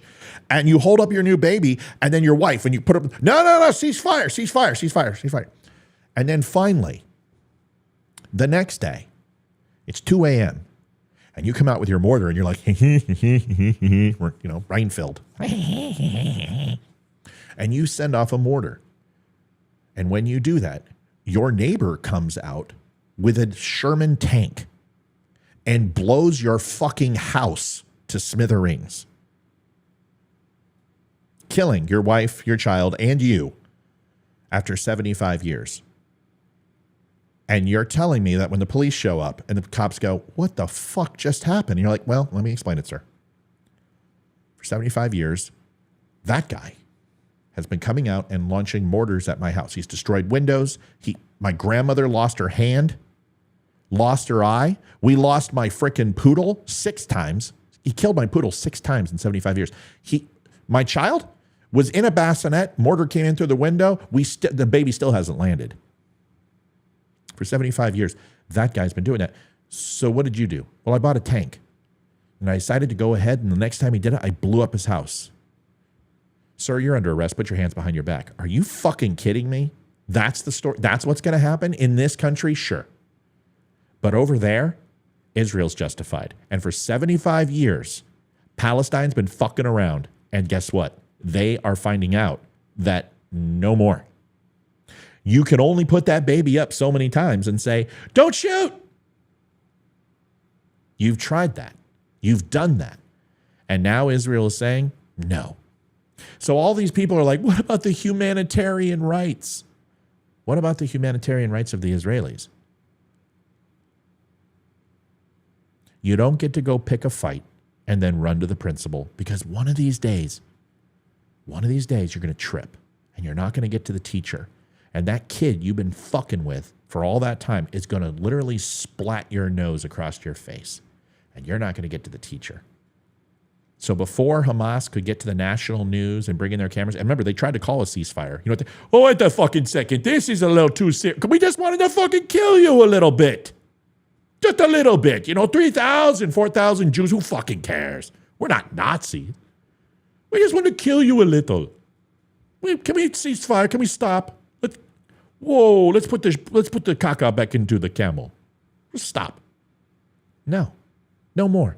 Fuck you. We're done. Palestine, you're going away. No more Palestine. You'll have West Bank if you don't fuck around. You get the West Bank. That's it. You can go to Egypt. Go join your Muslim brothers. You're done. I'm sick and tired of hearing this argument. If you want to argue this point with me, you can come on the show. Anytime. Monday, Wednesday, Friday, 8 o'clock. Not anytime. Monday, Wednesday, Friday, 8 o'clock. Tuesday mornings, from now on, we're going to do it right here. We're going to drink coffee right here. I might go outside once in a while, but we're going to do the Don't Unfriend Me show right here in the morning. Tuesdays, Thursdays, 9 a.m. on the nosy. Get my breakfast, get my workout in, bam, we will do a show together. If you have any questions, now's the time. If you have not stopped by the Don't Unfriend Me show, please do at thedumbshow.com. You can go ahead and get yourself shirts, hats, and all fun stuff like that. Thank you for watching the Don't Unfriend Me show. I'll take questions now if people want to talk and they want to chat, they want to cuddle. I'm here for you. Here we go. Let's see what we got. I can't see. Oh, that's better. Whew. Here we go. Had to get my truck back now. Thomas, good to have you. Susie. Okay, this guy can't see the forest through the trees, can't see the big picture. Oh, he's back. Yeah, you're right. Narrowed vision is my problem because I watch CNN. Junior. Let me guess. Your cat doesn't come to you, do they? You're like, come here, kitty. Kitty, that's my papa. Mama, Kitty's being a dildo. Well, I know one little kitty who's going to sleep with mommy tonight. Your cat doesn't come near you, do they? You're like, come here, kitty. Just come here. And the kitty's just like, fuck you, dude. People don't like you. What makes you think I'm going to? It's okay, bro. Cat people are, whatever. How about seeing children get raped and not be able to say or do anything because it's normal? Yeah. Exactly that. My husband was stationed in Turkey. Oh, yeah. You want to talk about Turkey? We can talk about Turkey. Holy shiznit. Susie says, Israel is very accepting of veganism, too. Yeah, well, fuck the Israelis for that. Vegans, who cares? No offense, Susie. I know. Listen, I don't care where you sleep. I don't care where you don't sleep. I don't care what you eat. I don't care what you don't eat. I don't care what you drink. If you're a vegan, whatever. As long as you're happy with eating sawdust, it's good with me. Man, it's not sawdust. It's just stuff without animal protein. Yeah, I get it. I know what it is. Okay? I know what it is. Great show. My daughter served in Iraq. My son served in Afghanistan. God bless them, Ginny. God bless them. Math needs to grow up and solve its own problems. That's Amy's doing her thing again. Oh, Junior Coltrane's back. Get America in to eat, then cancel the 29-24 elections using the Emergency War Act. That's how they keep Trump out. Duh. What the fuck is the Emergency War Act? Are you going to bring up FDR? You're going to go ahead and bring up Franklin Delano Roosevelt and try to cite it that that's what they're going to do. You don't need to go ahead and invoke the Emergency War Act. There's only been 2 times that the United States has actually removed a sitting president when an active war is going on. It's not like the U.S. doesn't change out the horses midstream. They don't.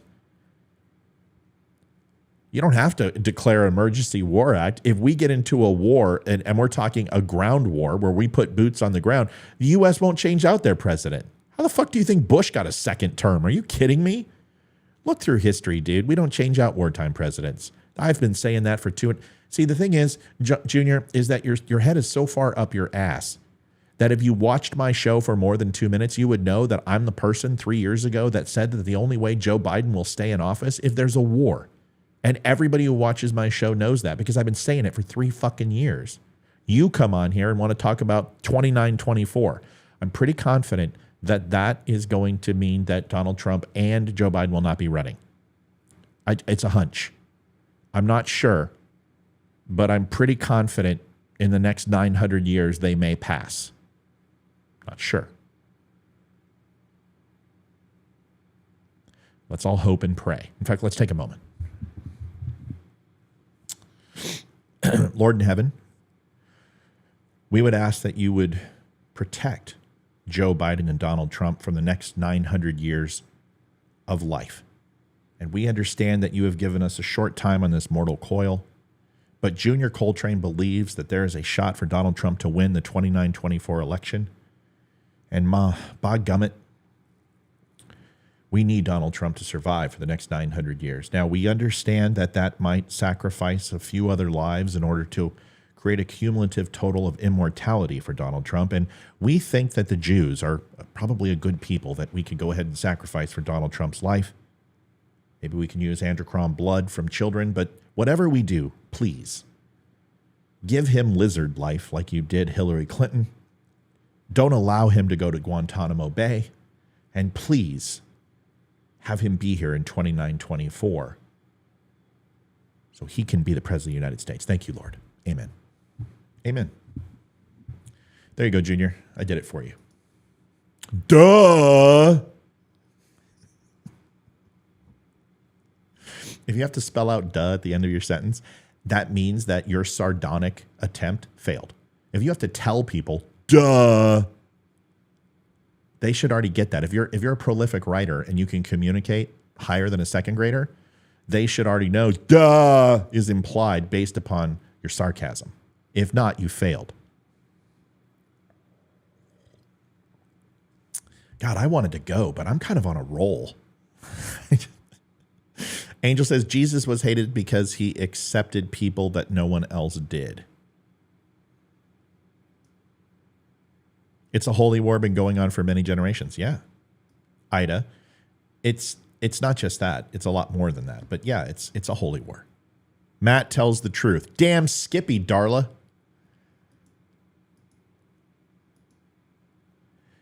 Carrie says, sounded German when Matt jokingly said, kill the... Yeah, okay. First of all, anything I said in this show is a joke, okay?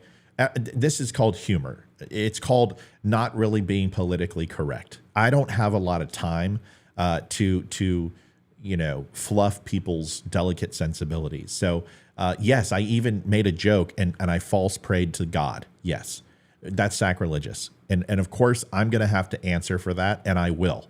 But folks, I don't have a problem offending people. That's never been my issue. Charity Lamb says, Matt, you're spot on this morning. Thanks for speaking the truth. Charity, listen, here's the cool thing. And I love that you said that. By the way, I love your avatar. A lot of people say, hey, Matt, thanks for speaking the truth. You guys, I should be saying that to you. But in all actuality, I shouldn't be saying it to anybody, because if you don't speak the truth, you're a liar. And if you're a liar, well, then you're not somebody I want to put in my wheelhouse, right? So you don't have to thank me for speaking the truth, because there may have been some inaccuracies in what I said today. I guarantee it.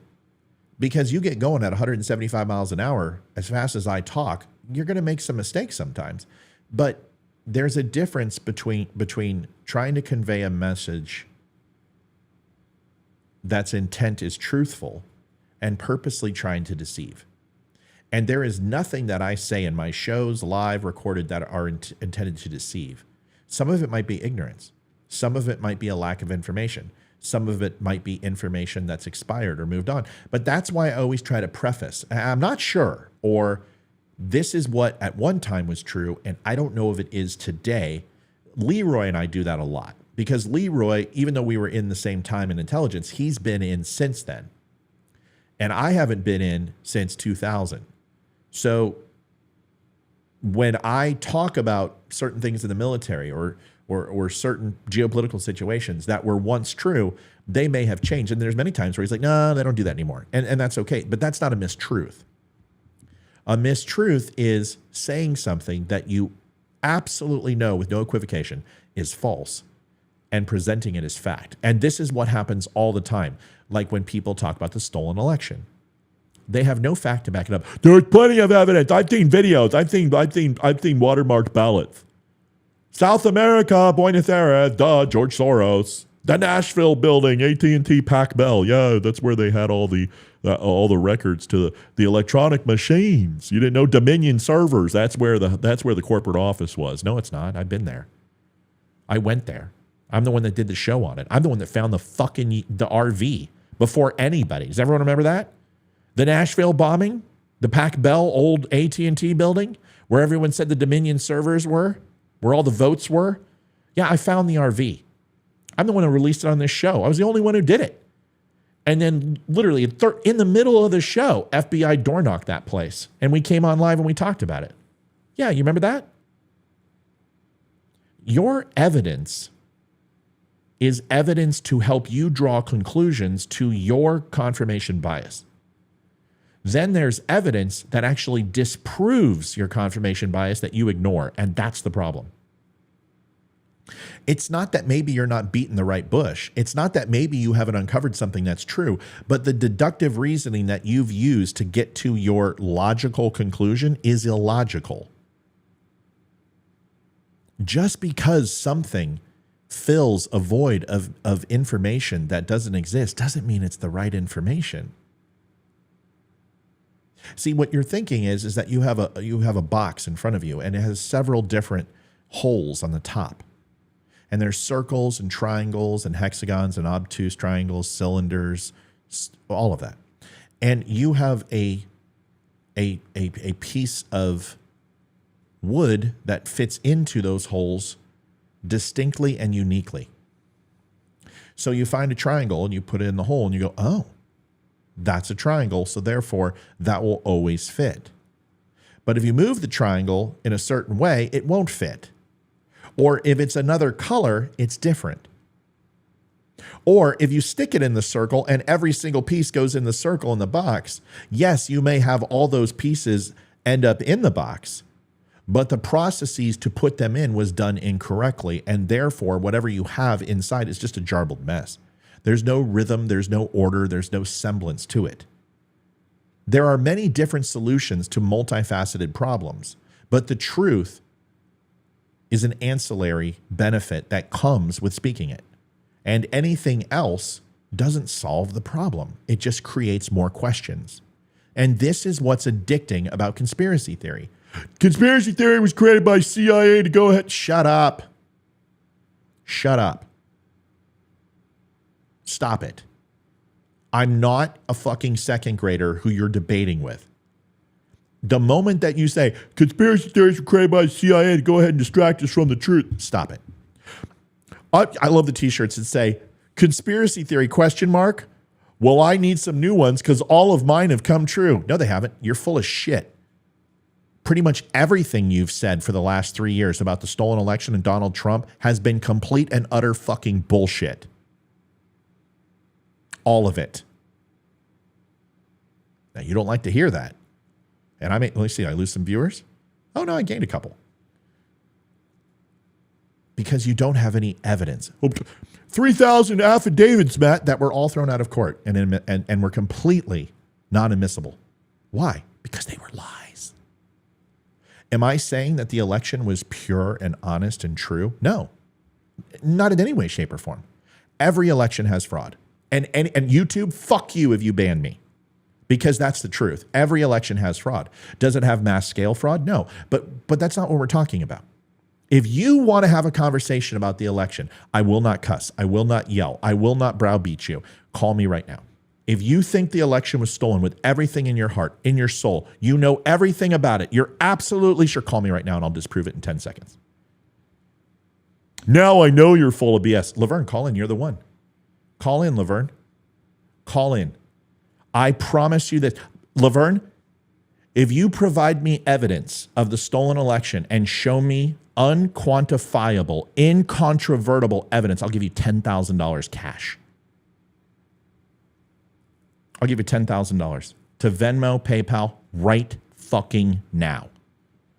All you got to do is email it to me. I need a verified source. I need to make sure it's notarized, and I make sure that it is actually something. How about a parking ticket? How about an affidavit that's actually signed and sealed and notarized and has not been presented in court, but is actually verified by a judge to be true?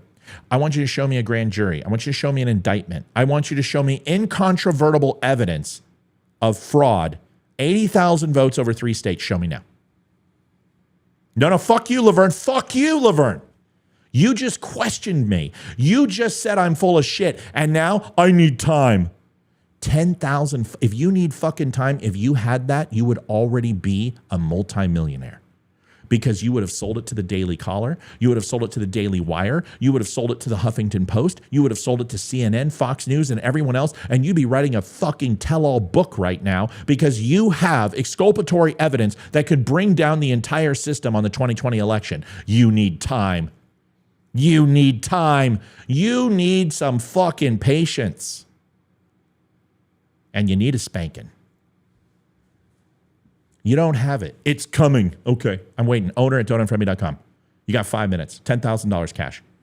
Incontrovertible evidence of a stolen election with multiple states, over 30,000 people. That's county clerks. That's commissioners. That's election poll watchers. That's people counting. That's DAs. That's prosecutorial attorneys. That's defense attorneys. That's judges. That's poll captains. That's police officers. That's FBI. That's every single person who has been involved in any election from a federal level. Over 30,000 people are all lying under oath about the 2020 election, and they're all working together. Show me the proof right now. No, fuck you, she says. Fuck you. That's not evidence. You don't get $10,000 telling me to F off. Fuck you right back. It is coming. Okay, show me. Show me. Trust the plan. Trust the plan. Yeah. It's all part of the plan. Is Donald Trump coming back from Guantanamo? Are they going to disclose that the clones, Hillary Clinton and Joe Biden, who were hung in Guantanamo Bay, that Donald Trump has control of the military and he signed Order 6672473, executive order before he left, surrendering military control and writing the second Constitution? Oh, when's it going to happen? Show me. It's all part of the plan. You're full of shit. Show me. Prove it to me. I'll give you $10,000 cash. I will sign over this podcast to you because it's actually worth money now. I will sign it over to you and you can take it over and you can disseminate anything you want every single day. Show me incontrovertible evidence, affidavit, grand jury, indictment, special counsel, investigation. Show me a parking ticket for somebody who is illegally parked while they were stuffing ballots in a box. Show me 2,000 mules, but show me that those votes actually weren't for Donald Trump. Prove it. If at all, which you can say anything you want, show me that they weren't for Trump. You can't. They were wearing gloves and masks. Yeah, so was everybody during COVID. Like everybody. Come on. But here's the funny thing. Laverne, you haven't even asked me. Okay, Matt, do you think it was all legitimate? And then we'll have a completely different conversation. But you won't ask me that, will you? All you want to hear is that it's stolen. But that's not what happened. That's not what happened at all. It's very simple to find out what happened. Let's go ahead and do a little thing. Where is Epstein's list of sickos? I've already asked that question. I want to know too. Here, let's go ahead and do a little. Let's do it. Let's do a thing.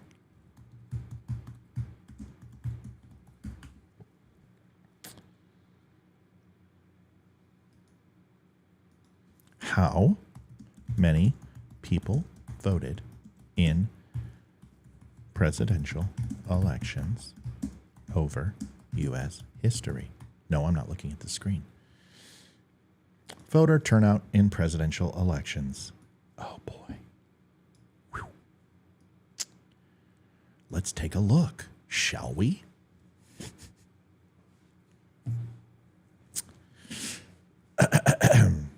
As we look at this diagram, it's not a Venn diagram. I'm sorry for those who were looking for a Venn diagram. The Kamala Harris fans in the audience.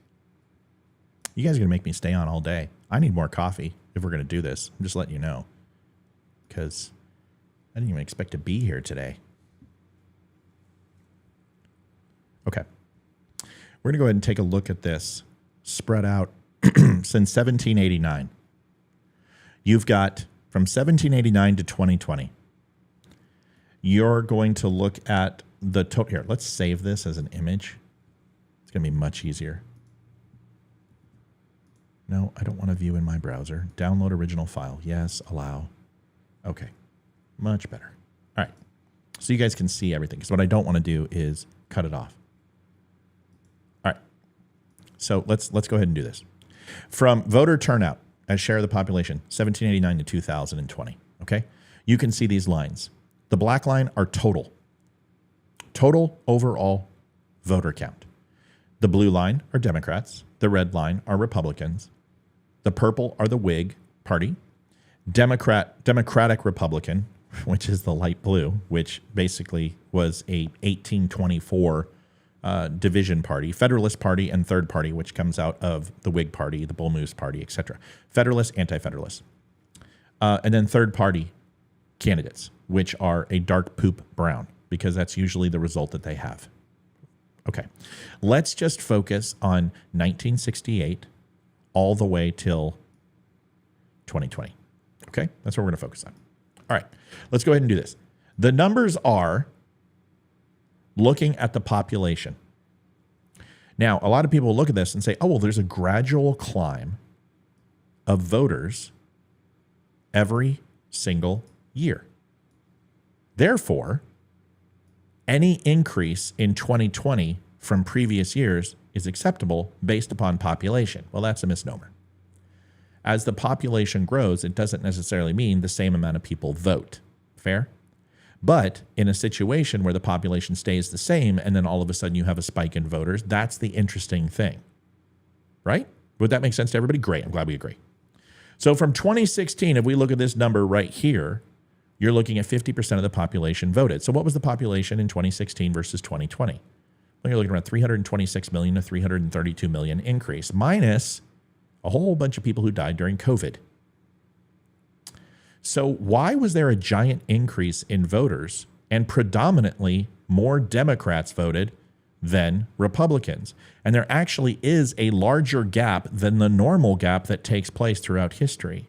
Here you can see in 1980, Ronald Reagan, more Republicans voted, but that's not true. It wasn't that Republicans voted, it was more people voted for Ronald Reagan, which was counted as a Republican vote. Interesting. So can we listen to this? No, you cannot, because they're basing this on who voted for who. And in 1980, nobody fucking voted for Walter Mondale in 80 or 84, and Ronald Reagan stole it. So even Democrats voted for Ronald Reagan. So you can't sit here and look at Democrat and Republican dichotomy, especially during these times, because then if you go into the 1960s with Kennedy, you can see the spike here where a shit ton of Democrats voted and less Republicans voted. Does that mean there were less Republicans? No, it just means more people, including Republicans, voted for Kennedy. These spikes happened throughout history. You can see it with Ronald Reagan. You can also see it in the Bush years. You can also see it in the Obama years. And you can see these massive gaps in history. We can even go back to Hoover. We can go back to FDR. FDR is right here. So can we follow this accord? No, you can't. Because this isn't indicative of presidential voting based upon party. It's on who is liked more. But we can actually look at this black line to identify if there's inconsistencies in the voting patterns across the United States. And what we've seen is that ultimately it is fairly much a hockey stick going up, except for from here to here, which is the largest 4-year jump we have seen since 1948. Since we have seen since 1912. Since we have seen here. Why? Well, because the population increase during these times has been a stagnant increase. And for the first time in 2020, we saw an decrease in our population. One is because of COVID, and two is because people are not having kids. So you can go ahead and talk about these times as generational booms of why you saw more voting and why larger portions of the population voted. Here, what's the reason? Tell me the reason. Here it is. Because they stole the election and all of the fake votes. No, That's not what happened. Because if you trust the information and science here, and you trust it in 2016 when Donald Trump actually won the election, when there was a very moderate increase between the last election in 2012 and 2016, then you have to trust the data between here and here. And if you don't, then you're a fucking conspiracy theorist who doesn't believe anything. So I'm going to tell you what that was. This giant jump was not a population increase. This giant jump was called mail-in ballots. This giant jump means unsolicited ballots. And for the first time ever in U.S. history, we broke election law by soliciting ballots, by sending out ballots that were not to registered voters, but to anybody due to emergency powers executed under COVID law. COVID law changed it, and legislators didn't have to change their constitution or change the parameters of their election, which is what the 10th Amendment says to the reserved powers of the states, not the reserved powers to the circuit court judges. But that's what took place. And judges granted emergency powers to go ahead and change election law, specifically in 7 states. These 7 states happen to be, you guessed it, swing states, including Michigan, Wisconsin. You had Pennsylvania, you had Georgia, you had Nevada, you also had Arizona, and we can go on and on and on and on and on. But it's an interesting thing. What happened in those key states? Did we all of a sudden see an influx of voters? We sure did, and predominantly for what party? The Democrat Party, predominantly in blue havens. In counties that were controlled, you saw 90-10 splits for Donald Trump and Joe Biden. 90% of the population voted for Joe Biden inside these extremely blue-heavy districts where they sent out mail-in ballots to people who were not registered to vote. Now, where did this idea come from? Well, it came from Wisconsin and it came from Michigan during COVID, during the primaries for the Democratic Party, because Democrats have a primary because Donald Trump was the incumbent president. And during that, you saw 3 people running in the final days when they started holding the primaries in Wisconsin and Michigan. You saw the first time ever that both of those states did mail-in ballots, 100%. You didn't need to show up to the polls. You could actually send in your ballot by mail. What did we find? That Pete Buttigieg and Bernie Sanders were both leading Joe Biden immensely, whooping his fucking ass, so to speak. Joe Biden had less than 3% of the vote in both of those states. When they finally went into South Carolina and went ahead and did that, we started to hear the rumblings of what? Rumblings of Kamala Harris as a possible running mate for Joe Biden. But during that time, you also heard certain things come out about Joe Biden that sounded like this.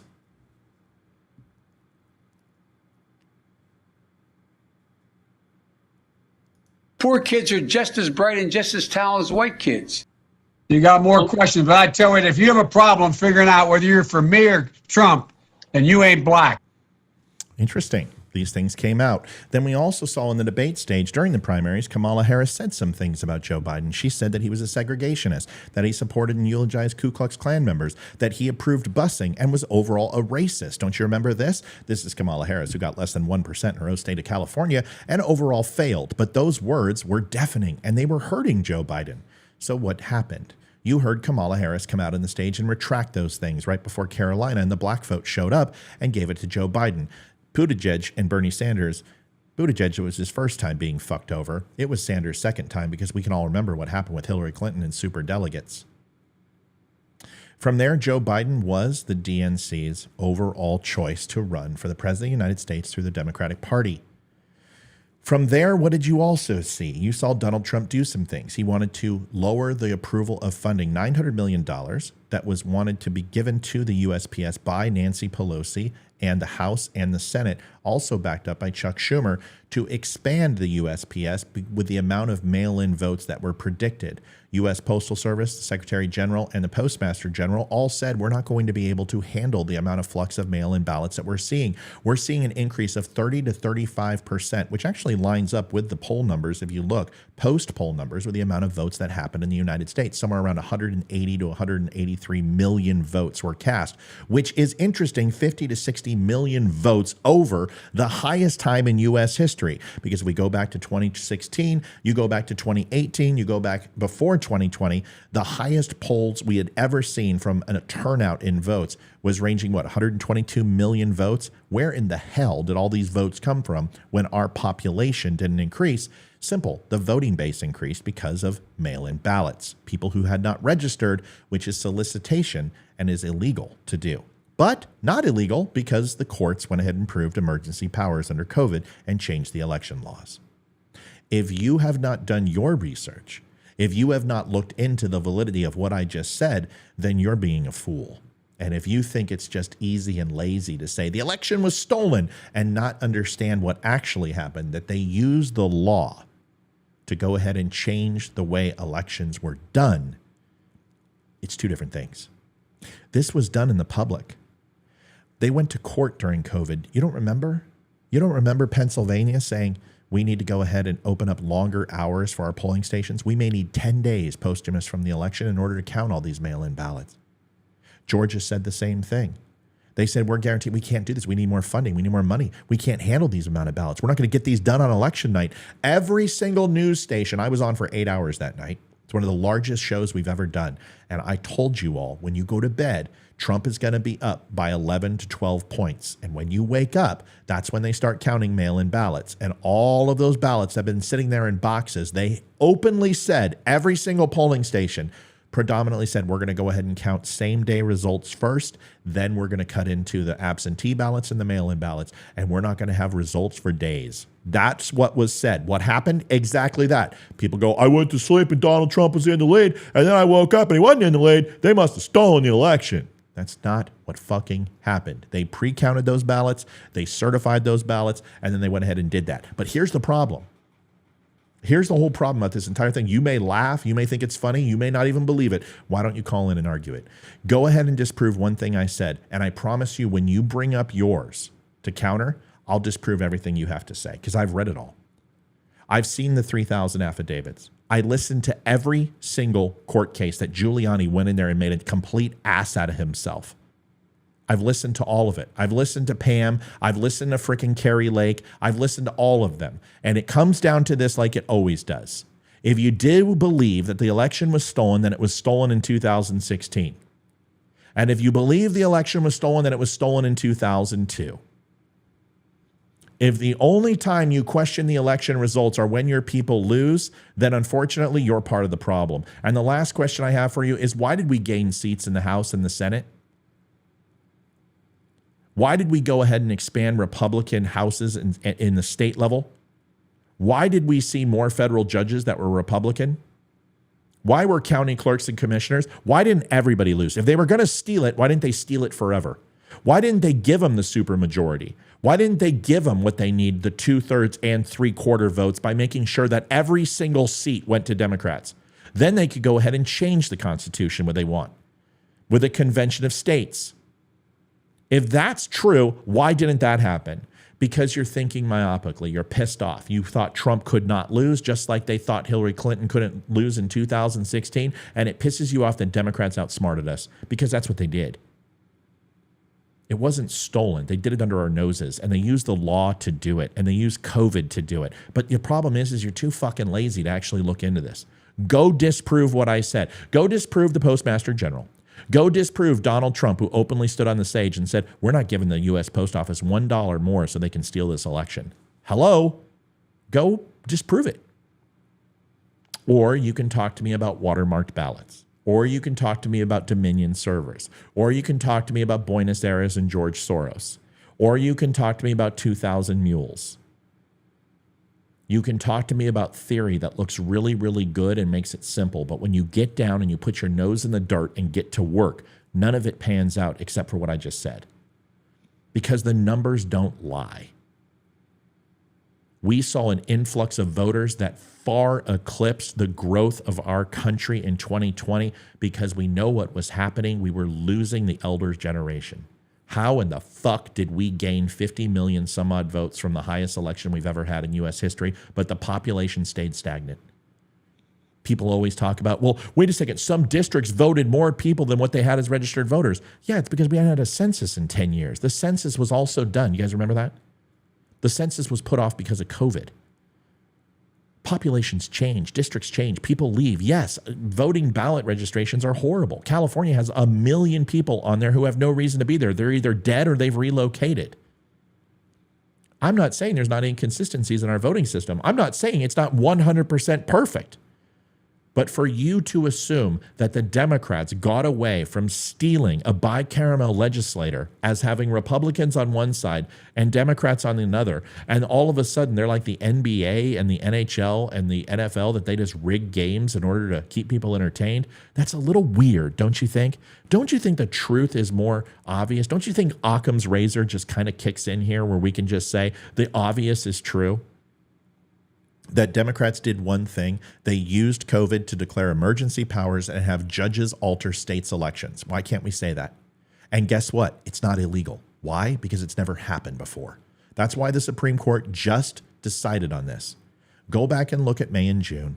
Go look at the Supreme Court docket. They didn't touch this during 2020. They just did. They have absolute right, according to the states, that judges can intervene under emergency powers to make those decisions, and they affirmed it. Which means that if we go on lockdown again, this whole fucking joke can happen again. This is why federal elections should not be decided up to the state. It has nothing to do with the state. The reserve powers are for laws, and that the federal government does not overreach and breach the individual rights of each state. Federal elections should be run federally, and the states should conduct them under law. It should be the same for every single state, no matter what size you are. Mail-in ballots are cut off this date. Absentee ballots are cut off this date. Early voting is at this time. You show the fuck up on this day, you got 24 hours. We keep open for 24 hours. And if you don't show up, then you don't fucking get to vote. That's what it should be for national elections. But the reason why is because the bureaucrats in Washington want to make senatorial races, congressional races, district races, clerks and county races, sheriffs races, propositions all in one fucking day, and do it all at once versus stopping and segmenting it because they're worried about turnout. If you can't show up twice a year to vote, or twice every 2 years to vote, or twice or once every 4 years, then you don't deserve to vote. We have to change the way we vote in this country. There is no such thing as a secure election if you can alter the rules based on each state, and these states all have different objectives. They all have different ideologies, political focuses, they have different representation, and when you can have swing states decide the election, 7 of them, it's not the Electoral College's vote, it's the fucking rules that they apply with gerrymandering, overall extending mail-in ballots, counting until 10 days versus 5 days versus 3 days. It allows for impropriety. In this day and age, when we can send a man to the moon, don't fucking start, conspiracy theorists. In this day and age, when we can go ahead and do miraculous things with technology and science and medicine, why can we not find a way to do electronic voting? If we can decide who the next American Idol is, and somehow we can all embrace that and trust that, why the hell can't we do another type of voting when it comes to our elections? We have to figure something out.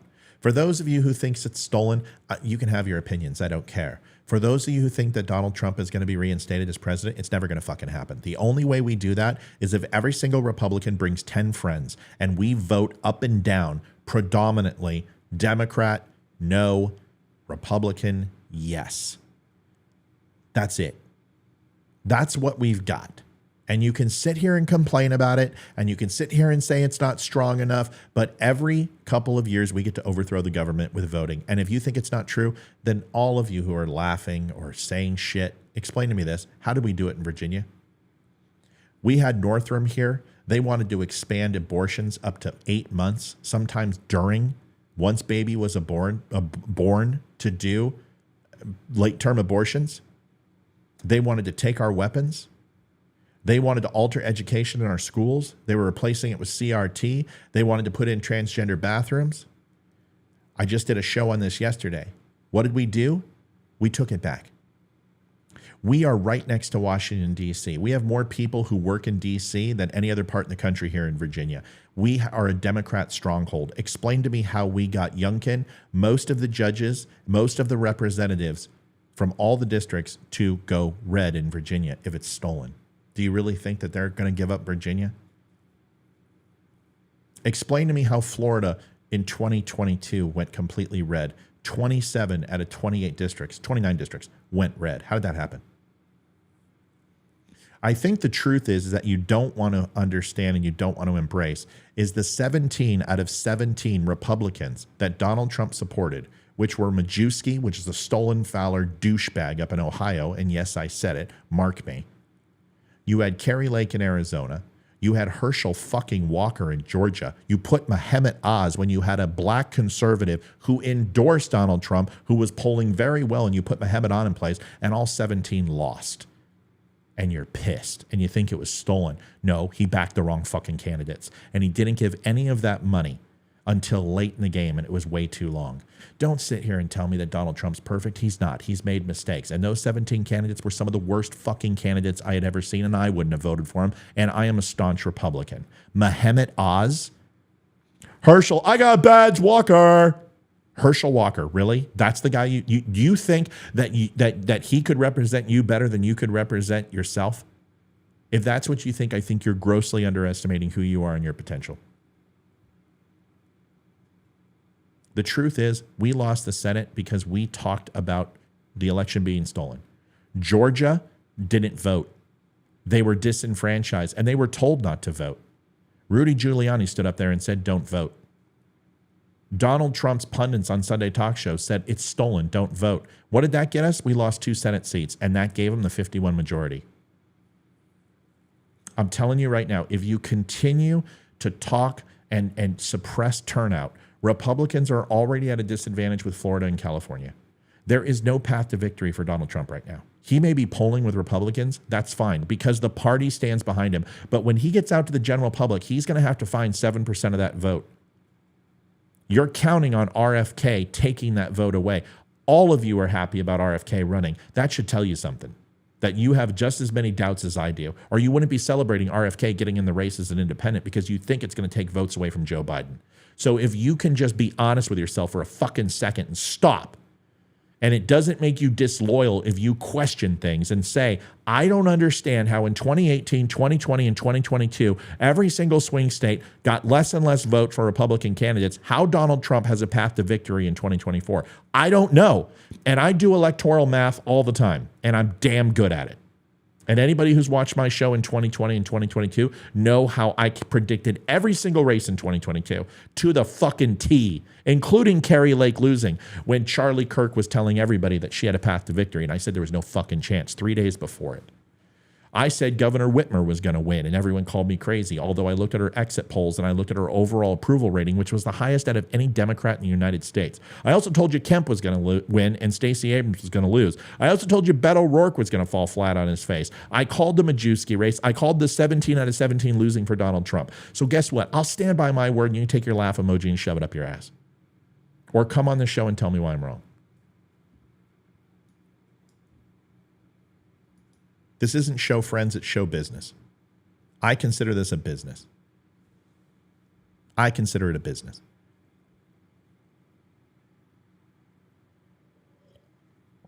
I'm not saying Democrats don't bend the rules. I'm not saying that they don't go ahead and redraw lines. I'm not saying they go ahead and don't get on polls and intimidate voters with Black Panthers. But I'm telling you, Republicans do the same fucking thing. And if you think that Democrats and Republicans, their best interest is you versus how many votes they can get to get back in power, because that's all politicians care about. Money, power, votes, period. End of simple. That's it. Who do I think's going to win? I don't even fucking know at this point. How can I? Listen, there are so many variables. Will Joe Biden run? Yeah, Joe Biden's the candidate. He's the candidate. You know what? Stop. I need coffee. Because now we've gotten down to the people who have heard this portion of my show before and they pop smoke. And the reason why is because I've done this 100 times, but I'm willing to do it again. So stay here. I need to go get some coffee.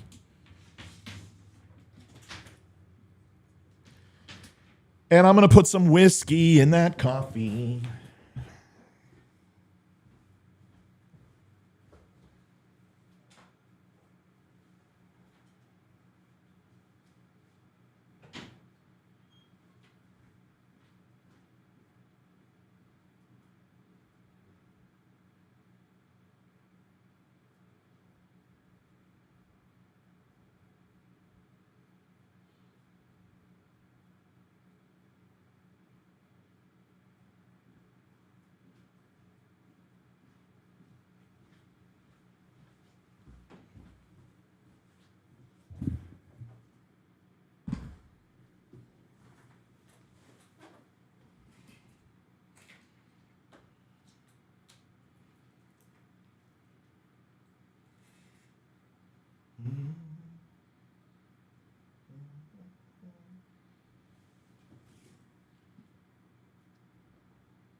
All right.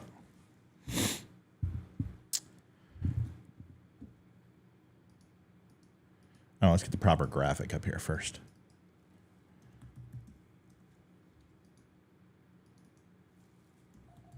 Come on.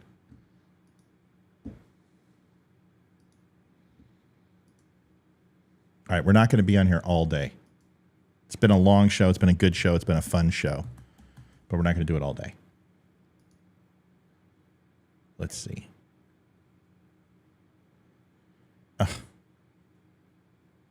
You know, Donald Trump can't say anything that they don't jump on, can he? It's not that he was praising Hezbollah when he said that they're smart. That's not what he was saying. Why can't you go ahead and say, you know what? I don't appreciate what happened. I despise what happened. But what Hezbollah did strategically is going to get the rest of the world involved in this, and that's ultimately what they want. Why can't he say that? What's wrong with that? How is that a bad thing to say?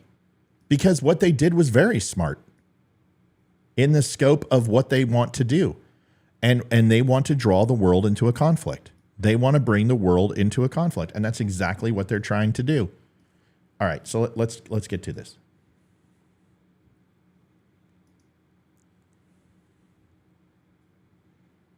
Okay. So here's the question. The question is this. Who's going to win the 2024 election?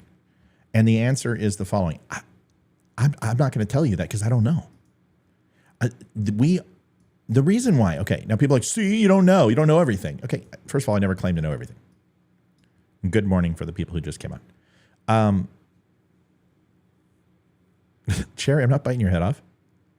Oh, please don't bite my head off. No, okay, Cherry, I bite people's heads off who deserve to be bitten. Here it is. I'm not Hamas. I don't take people's heads. I'm a registered Democrat, but vote who I feel is best. Great. At this point in time, I'm not for Kennedy or Trump. Oh, crap. There it is. Not for Kennedy or Trump, and definitely not Biden, so I'm waiting to see who will be best. There's nothing wrong with that, and that's exactly where I'm at, because here's the dilemma, okay? Did I bite her head off, Laverne? No, Laverne, I bite your head off because you're being... Laverne, you're not going to get to play victim. I'm sorry. I hate to tell you, but you're not going to get to play victim on my show. You know exactly what you were saying. You knew exactly what you were doing. Stop it. Don't play the victim. It's unbecoming. It's unbecoming, okay? You're a big girl. You knew what you were saying. You knew what you were doing. And do I need to recite it for you? Do you need me to go through it and read it off? You know what? Let's do that real quick. And then I'm going to answer her question. Laverne sums in and says, good points, but Putin fought Nazis and took out biolabs and trafficking. Well, you didn't start out well there. Let me explain something. You changed one word. You said bioweapon labs. That was a year ago. And the reason how I know this is because this was actually created by a guy named At War Clandestine, who I utterly destroyed when he did it, because I looked at his strike packaging map and none of those strikes that Putin hit were on bioweapon labs. In fact, geosynchronously, it does not go ahead and geographically does not link up in any way, shape, or form. The closest strike that happened was over 50 kilometers away. Second, bioweapon labs are few and far between. There's only a few countries that have them, and they handle anything over grade 3 severity when it comes to diseases, viruses, et cetera, and man-created weapons and engineered bioweapons.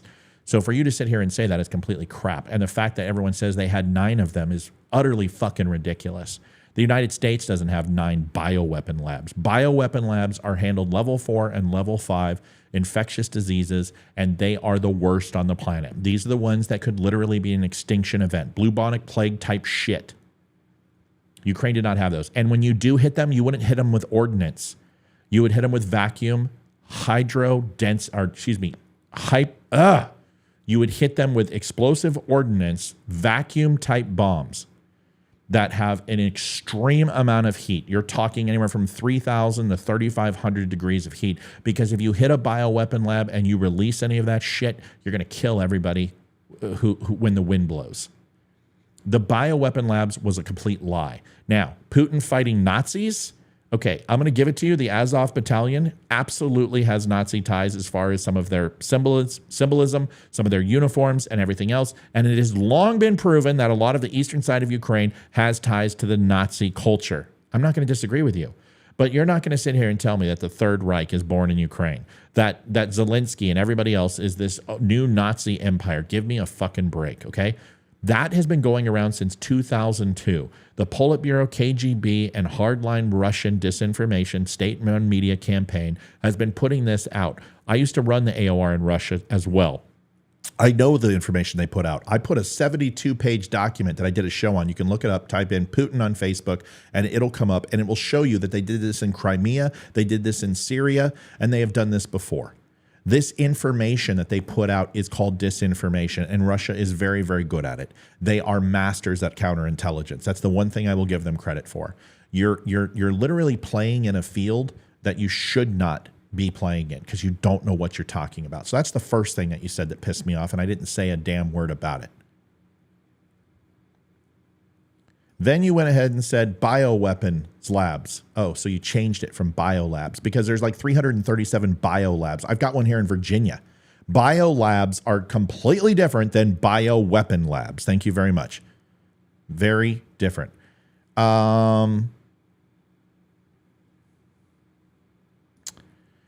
Laverne says Biden welded gates open. Okay, we're talking about the border. Biden did not go down and weld anything. Biden hasn't even fucking been to the border. Pick. Either he's been to the border or he hasn't been to the border. Now, you can go ahead and talk that the Border Patrol was ordered by Biden and Mayorkas to go ahead and do something. That's fine. And I'm not going to sit here and tell you that the border's not completely open. But once again, it's just the simplistic way you put things. But we're not even there yet.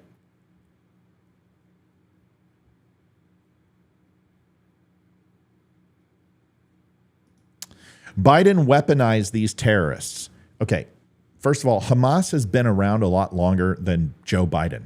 And if you want to know who funded, 93% of all funding comes from Iran. Yes, the $150 billion, the $1.5 billion pallets full of cash, and the $6 billion that was supposed to give to humanitarian aid that was supposed to be banked by Qatar. Yeah, I understand. There's 100% been a grab-ass relationship with Iran where the Biden administration and the Obama administration has placated Iran, lifting up blockade, lifting up overall sanctions against their oil production, allowing them to go ahead and move towards a reactor and saying that the Iran nuclear deal was going to stop that, and enrichment of uranium, which did not take place, allowing them to open trade with other countries, including Russia, including China, including Turkey and South Africa. Yeah, I get it. Those are Democrats, and it's what they do.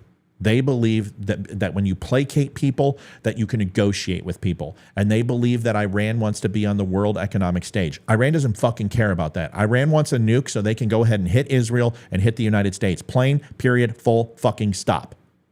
The Iranian people are good people. They are loving people. They are kind people. And they're not bad people. But when you have a gun being held to the back of your fucking head, you're going to burn the American flag. You're going to say down with America. You're going to do things. But unless you've been to Iran, unless you've spoke to an Iranian, you don't know what the fuck you're talking about.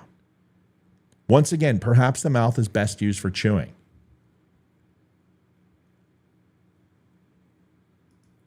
Here we go. Laverne says BS. Bullshit. Trump is commander-in-chief. No, he's not. Trump is a civilian. Trump is a former president of the United States. He has absolutely no command authority over the military in any way, shape, or form. He is not a duly elected president. You're wrong. But of course, this is the cure. You're a cure. This is the stuff you believe. You believe that Joe Biden's a clone. You think that Donald Trump was down at Guantanamo Bay and hung Hillary Clinton and hung Joe Biden. You believe this because I know who you listen to. I've disproven all these fucking idiots.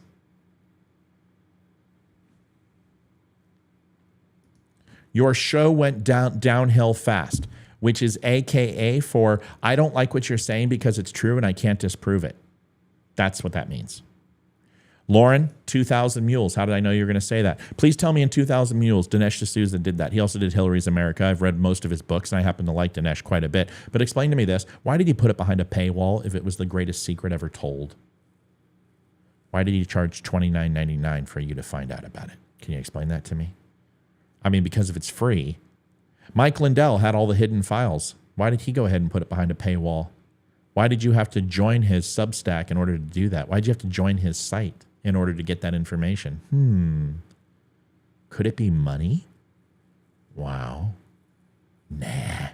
Couldn't be that, could it? And if it is true that Dinesh D'Souza went ahead and solved it with 2,000 Mules, can you explain me this question? Just this one. How do you know those votes weren't for Trump? Because they were in poor neighborhoods and only black people are poor. Yeah, that pretty much sums it up. Laverne, you have posted so much shit. I don't even know what you said that initially triggered me, but I will tell you this. You have the ability to trigger people, and I can be triggered just like anybody. People use it as an insult. It's not an insult. I get triggered when people are ignorant. I get triggered when people go ahead and come in here and use one-liners and have no proof or no backup. I also offered you $10,000. Am I not mistaken? Is this the $10,000 person? $10,000. I waited. Where are you? Where's the evidence? Here, I'm going to check my email. Hold on. Let me check. I got 8 emails. Let's see. Nope. Nope. Nope. Nope. Nope. Nope. Nope. I don't have anything. So, let me check my phone. I've got multiple emails. Let me see if I got anything from you.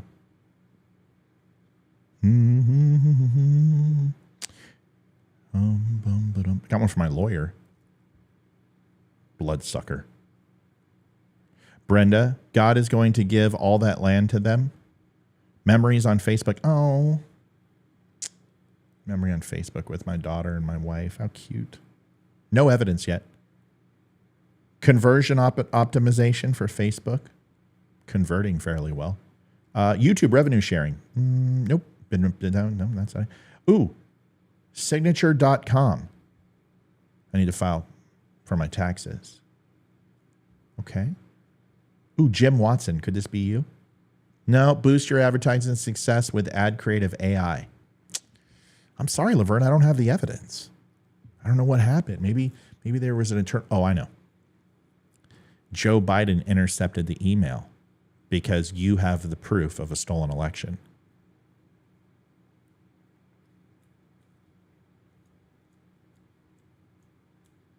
Where's the evidence? You think for $10,000 you would be really eager to get that to me, because if anyone knows me, they know I'll pay you.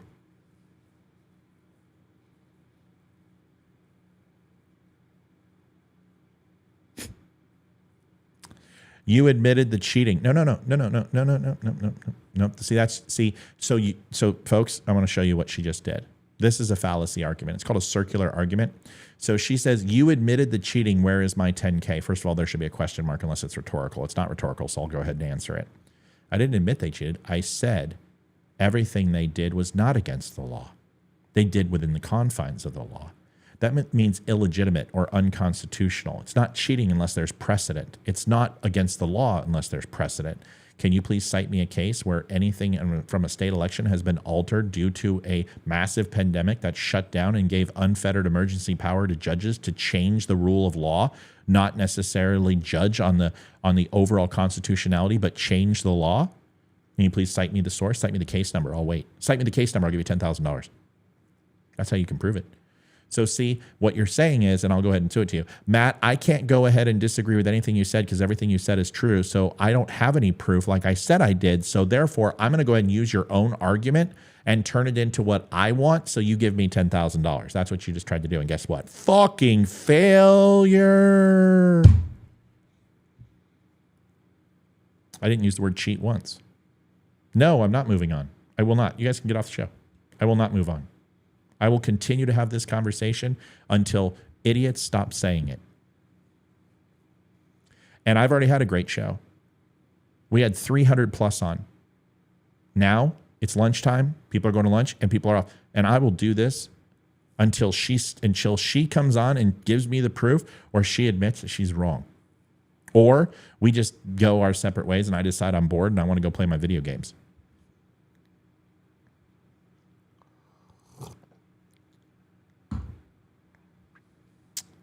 Oh, she may have sent it to Hunter's laptop.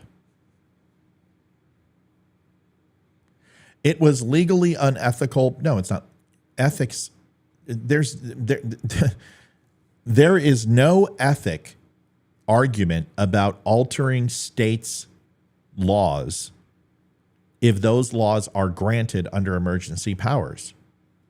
That's how you circumvent the Constitution of the United States. It's what we did with the Patriot Act. The Patriot Act was imposed due to emergency powers to stop the threat against democracy and the attack on the United States. We needed to spy on our citizens in order to keep us safe. What did Franklin say about liberty and giving up liberty? What did he say? No. There's nothing ethical about using emergency powers to alter an election. It's downright 100% wrong. But that's in the court of public opinion and as citizens. But when it comes to what they did, they were granted those powers because it was a state emergency. And those governors didn't fight it. And the state legislators didn't fight it. And they overall gave the power and authority to the judges. And that's why Republicans fought it and lost. And you can go back and look up that too. Don't you remember when they extended counting days for the election? When Democrats fought that in Pennsylvania? They fought it in Georgia to go ahead and leave off signatures off the ballot as a verification for a true vote versus just a ballot. Didn't you see all these court cases that Republicans lost? Because Republicans did one thing in 2020. They created one of the greatest ground games that any major party has ever done. But what they forgot to do was also put lawyers in every single counting place, every single voting place, every single polling place. We should have absolutely shut down and filed injunctions against hundreds of polling places when we saw the amount of mail-in ballots that came in 2020 and done an immediate investigation of how we added 33% to our vote total from previous year elections without increasing the population or without increasing the voter base. How? The only way you can do that is to move outside the pool of registered voters, which is legal. You have to be registered in order to vote. Folks, it's not hard. The numbers are on my side. Prove it wrong. $10,000, I'm waiting.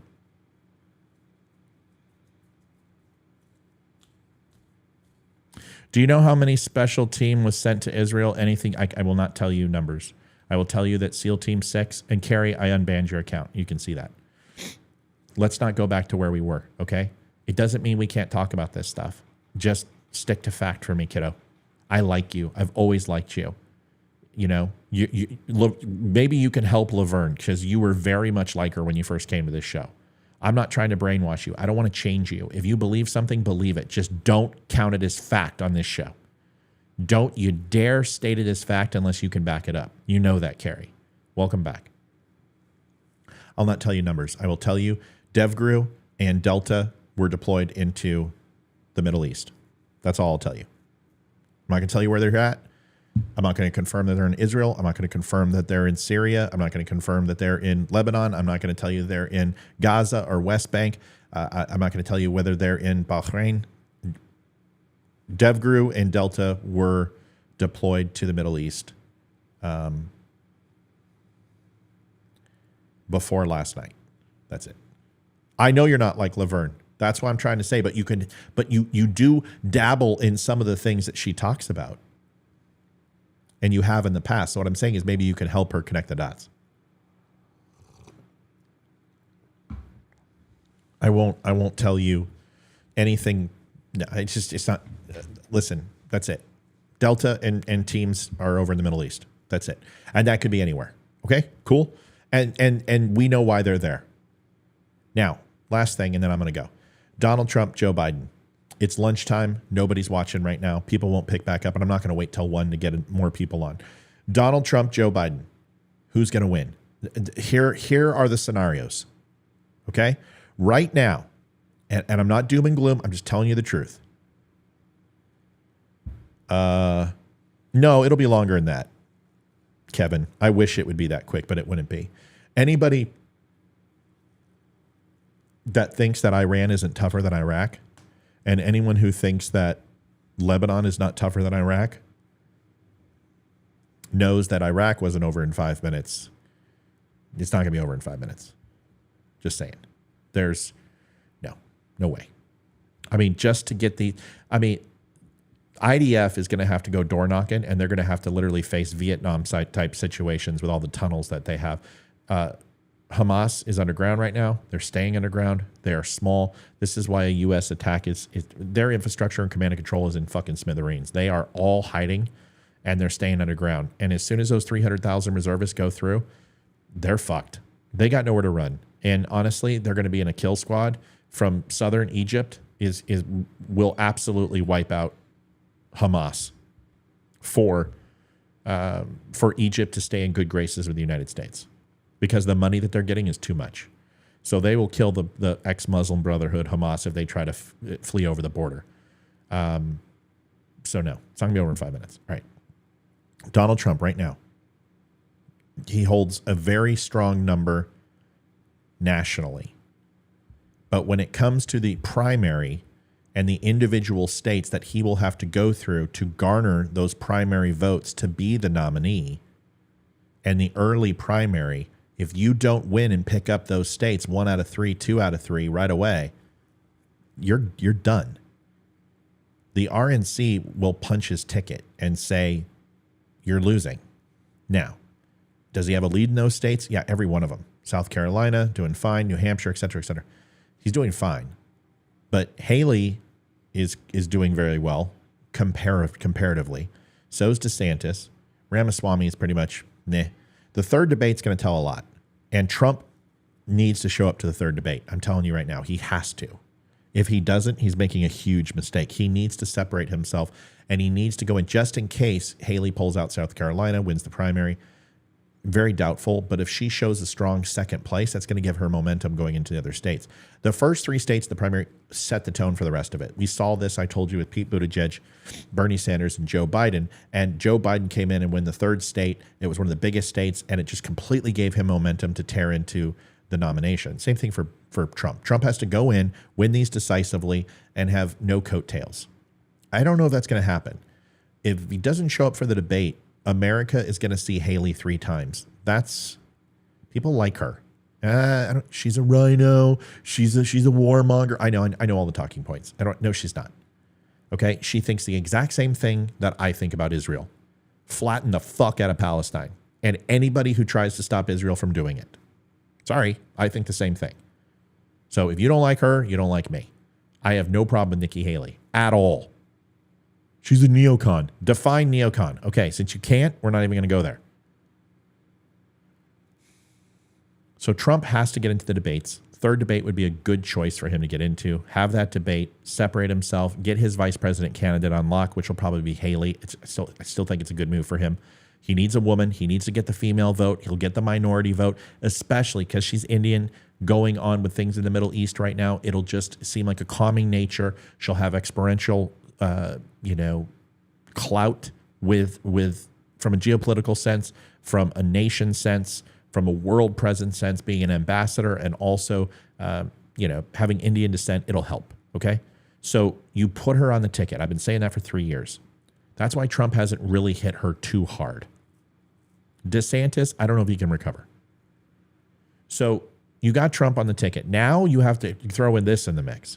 Donald Trump is going to be under court case after court case after court case. Every single court case, every single appearance is literally timed with major primary events and also general voting sense and debate appearances, fundraising appearances, conventions.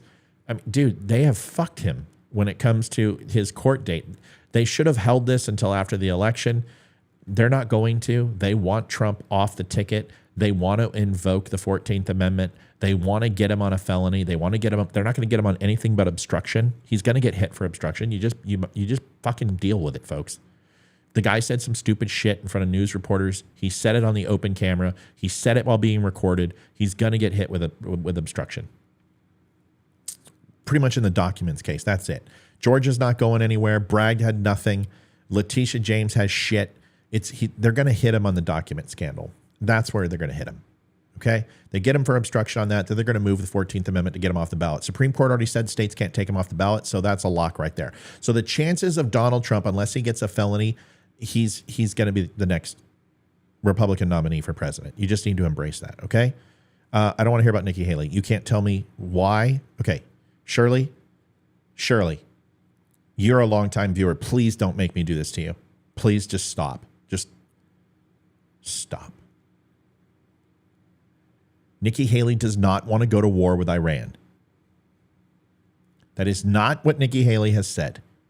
And if you're going to spew that bullshit on my channel, I'm going to slap you down.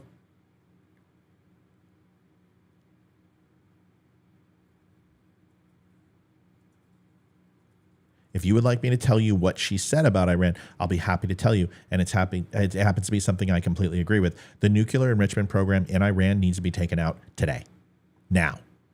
And this is a fantastic excuse to do it today and now. The question is, does Biden have the balls? And he doesn't.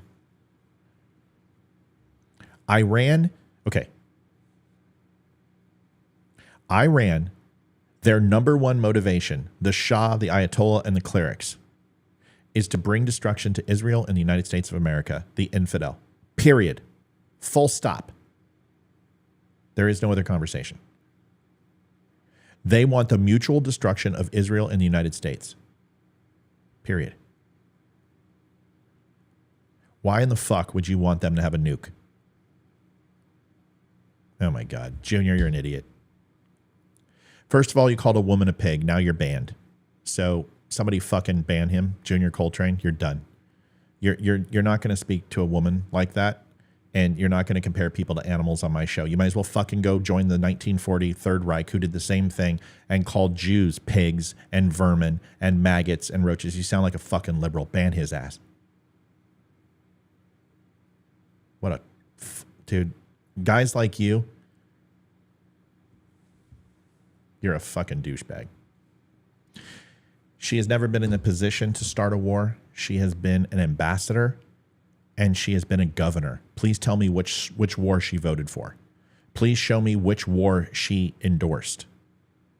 She has said we are in the Ukraine and there is no way getting out right now. And if we do, it weakens our position in the world, and it does.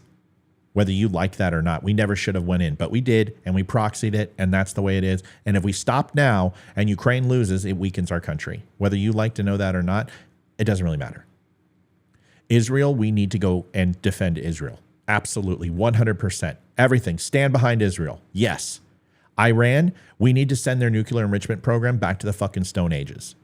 If you believe, after they just sent a satellite into geosynchronous orbit, they just did it 2 weeks ago. Fucking Iran. They are ahead of North Korea with their missile program. Why? Because they've been giving troops and giving money to Russia to fight Ukraine. And Russia has been trading rocket technology with Iran and helping their rocket program. So now they have an enrichment program that's online within the next 2 years to ensure that they have enough plutonium to make a bomb. And now they have a way to deliver it to the United States. And you're fucking sitting here talking and calling Haley a pig?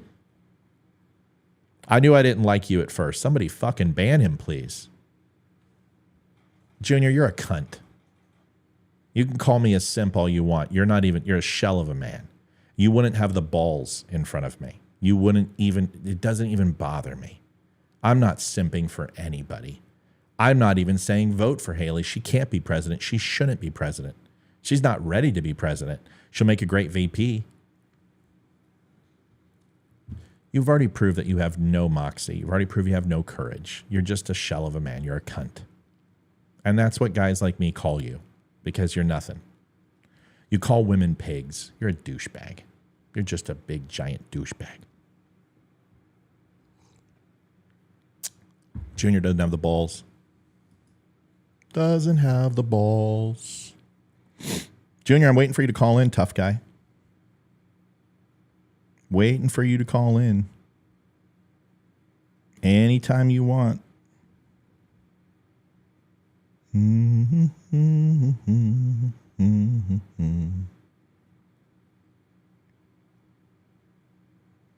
Where is he? Look at a little spammer.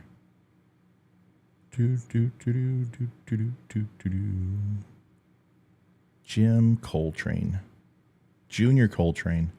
What a nice guy. He's gonna go away now.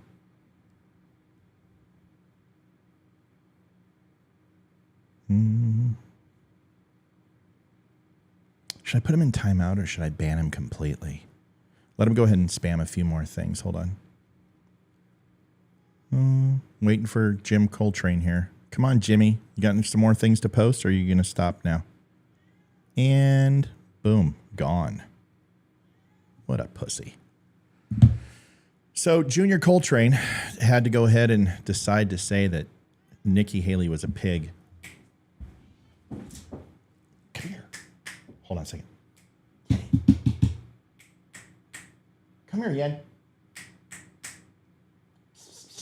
Hold on, guys. Cat needs help. Come here, baby. All right. She's gone. So here's what it comes down to. No, he's gone. Junior is on YouTube. So Junior is the guy who's been trolling the page. And I guarantee you it's the same guy that's been coming on the show. So he's done. Nikki Haley is not a warmonger. He won't call in because the thing is that you guys tend to believe the narratives that these political campaigns put out. Like, okay, so can anyone tell me who here hates Ron DeSantis?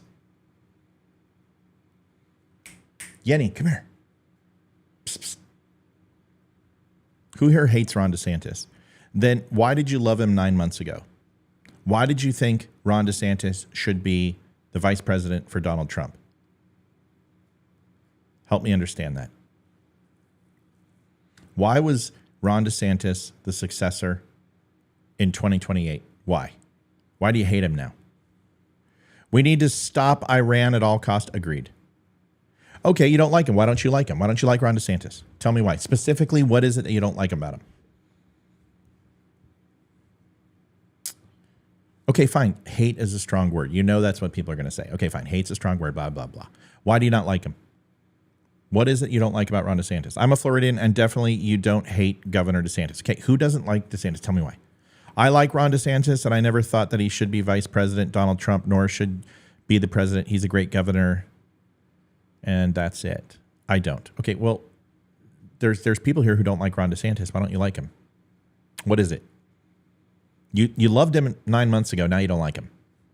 He was the obvious running mate for Trump, and now you don't like him. Why? I still like Ron. Oh, okay. So the people who said that they don't like Ron aren't going to answer.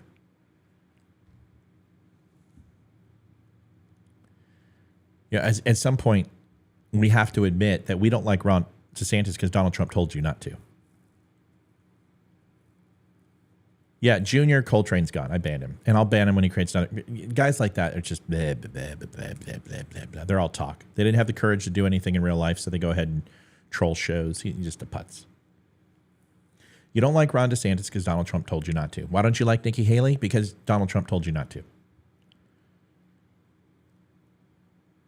Why does Trump dislike DeSantis? Because he's running against Trump. That's why. And Trump will put him on the ticket if the numbers tell him to do so in a New York minute. He's on YouTube. Amy, I got to give you YouTube and Rumble access, especially since we're growing. So I got to give you access to all the channels, or I just need to have them open during the daytime. And he's the only person I've banned. Only one person. Frederick says, I don't think he has world experience with the world leaders. Doesn't he have enough experience with the world leaders? So did Donald Trump have the experience with world leaders? No. How was he successful? Do we believe Ron DeSantis can have open communication? I don't know. He's got a Secretary of Treasury. He runs the National Guard in Florida. He's had world leaders visit Florida. He's having conversations all the time with other governors, heads of state. He's had communication with Israel. What experience are we looking for here? Do we want him to go run a Fortune 500 company? I mean, the guy's worked with the teams as a JAG lawyer. Is communication really his problem?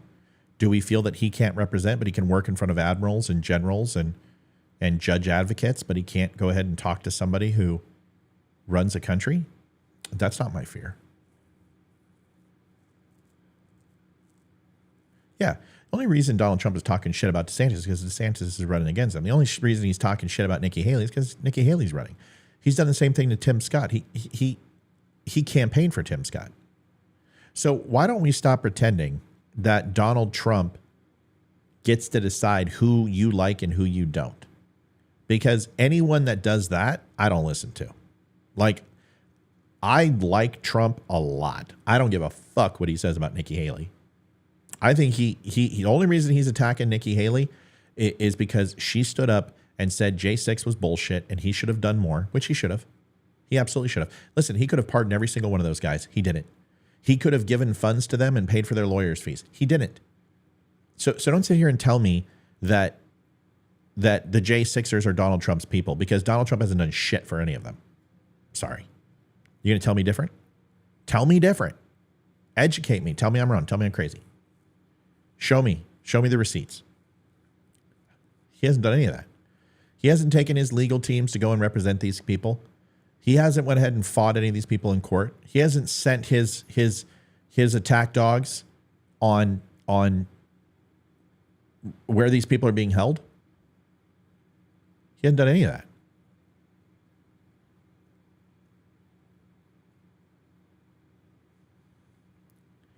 And says he doesn't choose who I like. But is that a qualification for we want a popularity contest?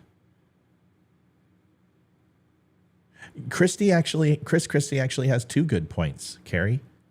I think his idea on states' attorneys being responsible for prosecution in cities and states is huge. And I think it's a great fucking idea since they're federally appointed and we can make sure progressive biased DAs by George Soros aren't put in place, which means we can start getting a stranglehold on crime. I think it's a great idea. And I love his idea about education and protecting our schools. Chris Christie's got great. The only problem is everything else he thinks. Donald Trump hasn't helped the J6ers because he doesn't give a fuck about the J6ers. Can someone please tell me, do you think Donald Trump is a bad guy because he doesn't help J6ers? No, he didn't want that. Do you think Donald Trump wanted to be labeled as an insurrectionist?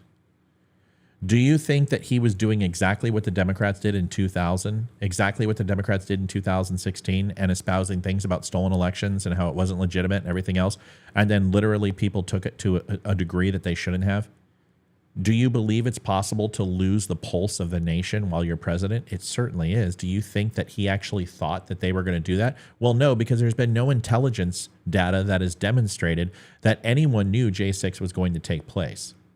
That accusation hasn't come out yet. I'm sure it will, but it hasn't. There's no evidence of that. So did Donald Trump know it was going to take place? No, I don't think so. And people say, oh, well, he ordered National Guard troops. No, he fucking didn't. He doesn't run the National Guard of Washington, D.C. unless he formalizes it in writing. And it was never done in writing. Don't give me that shit. Meadows already went ahead and testified to that, and so does everyone else. There is no actual order from the President of the United States to increase the National Guard, and no, Nancy Pelosi didn't shoot it down. They actually had an open request, and they contacted him. The memo was dated January 2nd or 3rd. I don't have it. I'll find it for you. Everyone's seen it on the show. Actually soliciting the office of the president, asking if they were going to need any additional security for National Guard, and it was actually responded to as no, negative. So knock it off.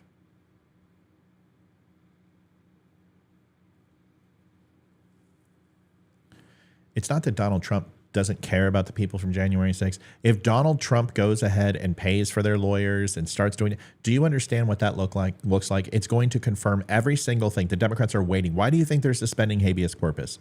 Why do you think they're suspending their Fifth Amendment rights and their Fourth Amendment rights? Why do you think they're doing that to the J6ers? So Donald Trump comes in and saves them. And what happens when he does that? Then they go ahead and link to him that he's an insurrectionist, that he's the culprit, he's the leader, and those are his people. He can't. Not that he necessarily would, but he can't. That's right. It's political suicide. So when he gets in, he can go do that on his last day. But the whole point is this, is that he shouldn't. If those people have had a trial and they're in jail, then they deserve to be in jail and they should stay there for until their time serving for their crime is over. But for the people who had a misdemeanor and for the people who were just there or rumored to be there and the continued fucking hunt for these people and all of this and thrown in jail for extended periods of time without a trial, without due process, that's the shit that needs to stop. But when you're held as a domestic terrorist, you don't have to get any of those things. And people are like, why don't they have a trial? Why aren't they? Well, because they're being held as domestic terrorists. That's why. That's the truth. And it's a completely different set of rules for domestic terrorists. The Bill of Rights does not apply to them. They have the right to life, liberty, and the pursuit of happiness, but that's not guaranteed to no one. Those are the rights they have when they stand on this soil, American or not. But as far as constitutional rights, as the Bill of Rights, they're not entitled to any of those as domestic terrorists. That's why. So people keep asking me, well, why are they in jail? Because they're being fucking held as domestic terrorists. That's what's being done. So is it right? No, I'm not. I'm not here to judge. It's not my case. I don't have that information to give to you. But what I will tell you is that I have seen the things, and everyone keeps defending some of these people, and some of these people are fucking scumbags. Sorry. I don't agree with any of them. Oh, you're a shill. You've said all these wonderful things, and I loved your show. Now I hate it because I disagree with J6. I don't care. I don't support sedition. I don't support insurrection. Fuck that. Forget it. Do I like that government spends wantingly? No. Do I like that they take advantage of the citizens? No. Do I like that they're corrupt and they're shills? No. But do you actually think that anything on J6 was going to change a fucking thing? Do you think you're going to hold the government with some freaking zip ties and some Starbursts and some Mountain Dew? Do you really think that that was going to have an effect? Here's what would have happened. J6ers would have encroached upon that anteroom chamber. They would have zip tied Pelosi and any other Democrats that were there, and then they all would have been killed. Hostage team would go in, FBI would be there, an HRT team would come in, and they would have killed every single one of those fucking kids. You think the United States government was going to be like, all right, fuck it, they got some people, we're done. Let's give it up. Close the doors, folks, close the doors. Shut down the budget, shut down the billions, the trillions. No, we're done. Mr. President, we have the capability right now. We could send in SEAL Team 6. We could send in HRT. We could go ahead and get a QRT team. We can spin up the fucking the Brownie Scouts and give them 22s and BB guns. They've got nothing. They don't have knives. They have zip ties. No, let's just go ahead. Let's cash it in. Let's just go ahead and surrender our sovereignty. Let's give it up to the J6ers. Are you fucking kidding me? Insurrection, please.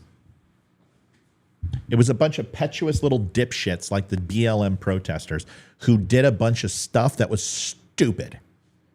And they deserve to serve the time. And the people who premeditated it, may they rot in prison.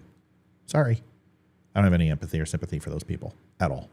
And I don't understand why Republicans do. Republicans should admonish J6. Never talk about it again. When a Democrat goes J6, fuck J6ers. Yeah, I'm with you. Good call. You and me, man. I'm with you. You're a Democrat. I may not like your policy, and I don't agree with you on anything, but I agree with you on that. Fuck J6ers. I'm not a J6er. You know where I was? I was working. I don't support that. Those people aren't Republicans. Those people are anarchists.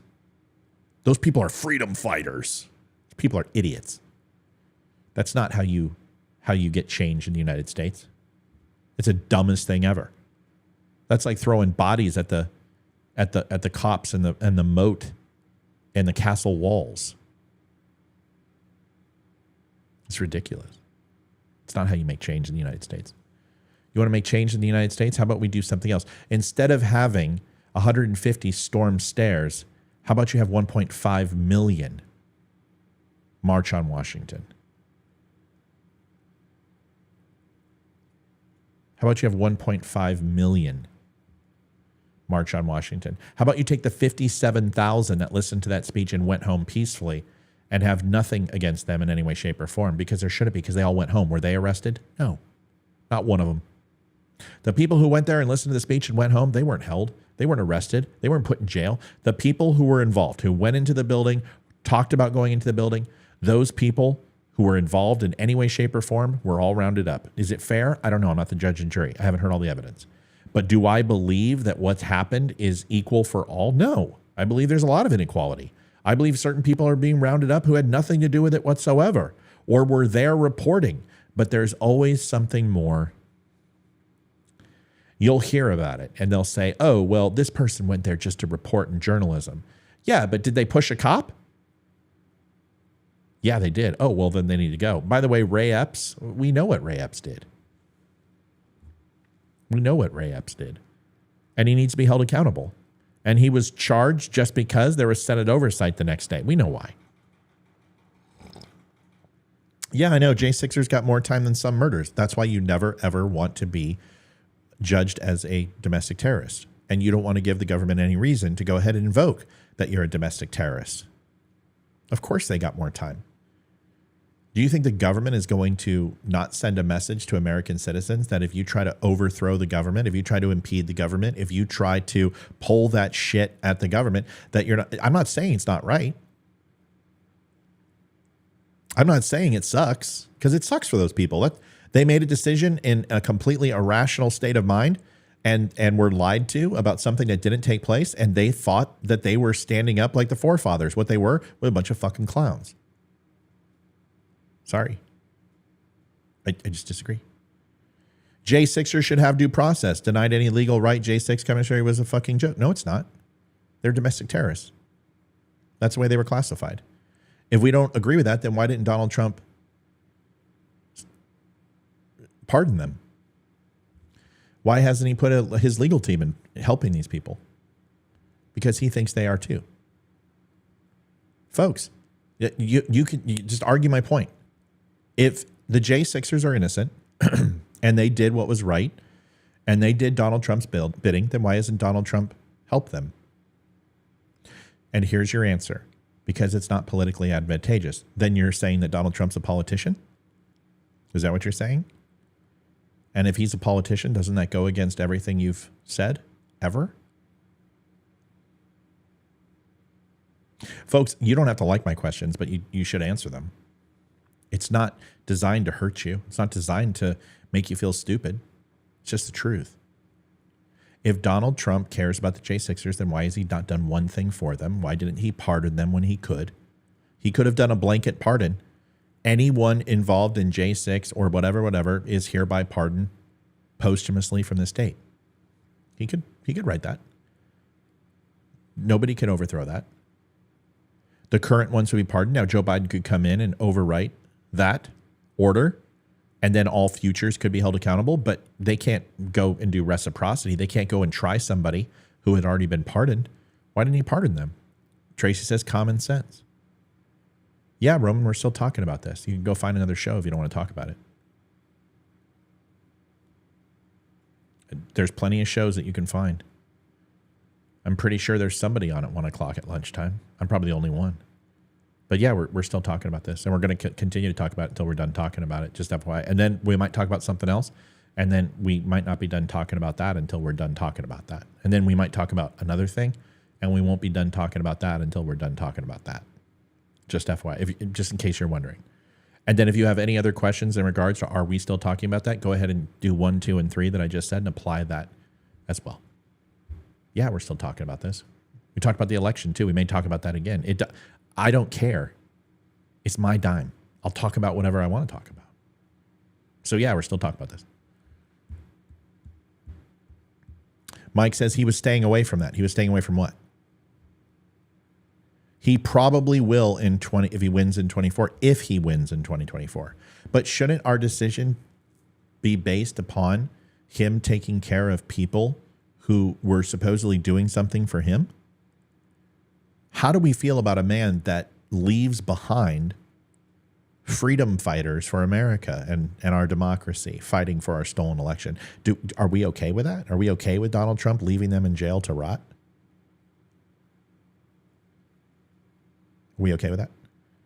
Do you want to vote for a guy who leaves people behind? Do you see how crazy this is? Because I don't believe that. I don't think Donald Trump left them behind. I don't believe Donald Trump wanted them to do what they did. I don't.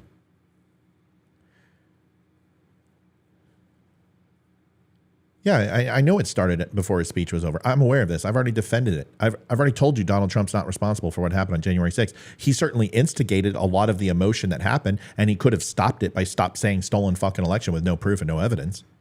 Yeah, He shouldn't have listened to the Kraken and Giuliani and his other advisors. He should have stayed away from those people. He should have fired every single person who was told to be in his cabinet administration from previous fucking uniparty assholes. And he should have went ahead and used his instincts to only bring in people who he personally vetted himself. Yes, it's 5,320 some odd positions. I understand that. And his entire time would be admin. But Donald Trump has people he trusts. He has more employees than that in his properties. Why would you not ensure that you had no establishment holdovers? Do you remember his first 2 years, how many frickin' secrets released? How many people were talking to the press from his administration? Do you remember how many Scaramucci and how many people he went through from press secretary? Do you know how many people he fired? Donald Trump did not make strong decisions when it came to his people. Sorry. And he surrounded himself with people he shouldn't have trusted. That's why I've said I would work for Donald Trump and he would fire me, because honestly, I would just tell him the truth. And I wouldn't say anything to keep my job, and I wouldn't try to kiss his ass. I would just tell him, you're fucking up. You better stop. This is what's going to happen. This is the court of public opinion. If you continue to do this and continue to push this shit, people will listen to you. And when you made the comment that I could shoot someone on Fifth Avenue and then my supporters would still support me, yes, that's true. That's why you have to be careful what you say. And when you tell the American public, and you tell a percentage of the American public that the election was stolen and the government is stealing it and they are taking it away from me and all this other stuff, you have to assume that at least 1.5% to 2% of that entire population has mental health disorders. And when you assume that, you know that they're going to take things to an extreme that is way over the fucking top, and then you get J6. He is responsible for continuing the narrative when he should have stopped it. There is a process. There is a way to contest the election. He had every ability to contest the election and tried, and it failed. They even tried a convention of states. It failed. He tried to stop the election with the certification process and encouraged Mike Pence to do that. He went to his constitutional lawyers, White House counsel. He did all of that. He tried to do individual phone calls. He tried to encourage people to stop the vote. All of those things failed. They brought 3,000 affidavits in front of judges, and all of them were struck down. Over 72 cases, and he lost all of them but one, which had nothing to do. It had to do with a probate judge. It had nothing to do with the election. Donald Trump lost. And he may not have lost that day, but he certainly lost in the fight afterwards. And you know what? There has to come a point where a president of the United States says, I lost. And he's still saying he won. And you know who else is doing it? Hillary fucking Clinton. Whoever thought that they would have that in common?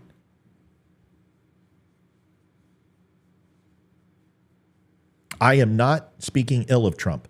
I'm not saying he's not a good man. I'm not saying he wasn't a great president. I'm saying he made some bad decisions in the last 6 months of his presidency, and it really tainted his entire run. And he's been doing it ever since. And the Trump I like is the Trump that goes after Biden. The Trump that I like is the Trump that goes after inflation and the economy and the border. The Trump that I like is the one who attacks anyone who attacks him. That's the Trump I like. I'm still waiting to see that Trump. I want to see him again. And I don't know if he's here. So when I'm asked, who do you think's going to win? I don't know. I don't know if Trump's going to get hit with obstruction and then he's not able to run. They're not going to take him off the ballot. They can't do that. Supreme Court has already said that that's unconstitutional. So they're going to try to hit him with obstruction and try to get him with a felony and then dismiss him from being able to run again. Joe Biden, he's old. And not only is he old, he's fucking old. The average lifespan for a human being is 85 years old. He is going to eclipse that in his presidency. He is showing cognitive breaks. The guy works like a banker. I mean, dude, he has full lit at 3:30 most days. The guy's taken a year and 3 weeks of vacation. A year and 3 weeks of vacation. 386 some odd vacation days. 386. That's over a year and some odd weeks in vacation. The guy comes in and starts work at 9 a.m. 9 a.m. 9 a.m. He works in the residence for the first 3 hours. What you mean is sleeping. He pops full lids at 3:30, 5 o'clock. Donald Trump was up at freaking 4 a.m. tweeting some weird shit on Twitter that we couldn't understand, like coffee and stuff. And then the next night he was up at 1 a.m. and the guy never slept and he worked tirelessly. That's the one thing you can't say. He had more stamina than any other president I've ever seen in my life. Joe Biden, you guys, is he going to run for president? Fuck, I don't even know if he's going to get up tomorrow. So you got to consider that. But I will tell you this, Ron DeSantis is in the wings in case Donald Trump doesn't make it. And Gavin Newsom is in the wings in case Joe Biden doesn't make it. Michelle Obama is not going to run for president of the United States. I don't know why you guys think that Barack Obama, somebody who is a Muslim, whether you want to say he isn't or not, is going to allow a woman to upstage him. Give me a fucking break. There's not a chance. If she was going to run, she would have ran in 2016 when she was at her highest.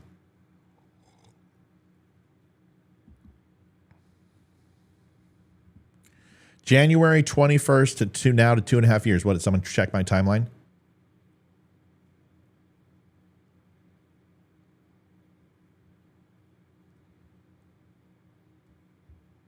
Yeah, it's close enough. I mean, it's October, November, December, January. Okay, fine. 2 years and 8 months. Oh, the horror. It's like my wife. It's almost 3 years. Who gives a shit? It's close enough. Comes down to this. I don't know who's going to be president. I don't know who's going to get it. I don't even know who's running yet. But I'll tell you, if you believe that the best thing for America is a Biden ticket with Kamala Harris, I'm going to have to question your sanity. And if you also think that a Donald Trump ticket with question mark vice president is the best ticket, I'm also going to have to question your sanity. It's not that Trump policies that I have a problem with. It's his temperament. And I believe 2024 will be the vindication tour and reciprocity tour that nobody wants. If he gets in, dude, this guy is going to take a wrecking ball to everything. And I don't know if that's the best choice. I think we need legislation passed. I think we need leadership. I think we need a plan. I think we need to propose term limits. I think we need to balance the fucking budget. I think we need a Republican platform for the first time since 2016. Can we please identify what a conservative is now? What the GOP stands for? Because I don't know. Because we don't have a party platform. We haven't had one. I'd like to see that. I think Glenn Youngkin is a great choice. Is it getting too late? Yeah. I think Nikki Haley and Glenn Youngkin make a great ticket. I think Glenn Youngkin is the future of the Republican Party. And some people don't like him, but I don't care. The only reason you don't like him is because Trump told you not to like him. You don't know why you don't like him. You can't give me reasons. He's my governor. I know how he works. He's fucking amazing.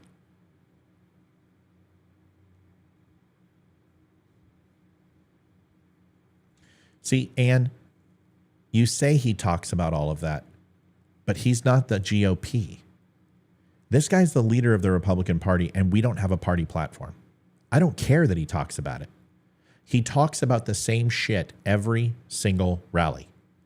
I have not heard anything what he's going to do on day one. I've seen his website. I've seen some of it there. But here's a prime example. On his speech the other night, he didn't talk about Jerusalem until 45 minutes in. He didn't talk about Israel. That's the first thing he should have talked about. Everyone was tuning in to see what he was going to say. He didn't hit Biden until 15 minutes in. His message gets lost because he buries the lead.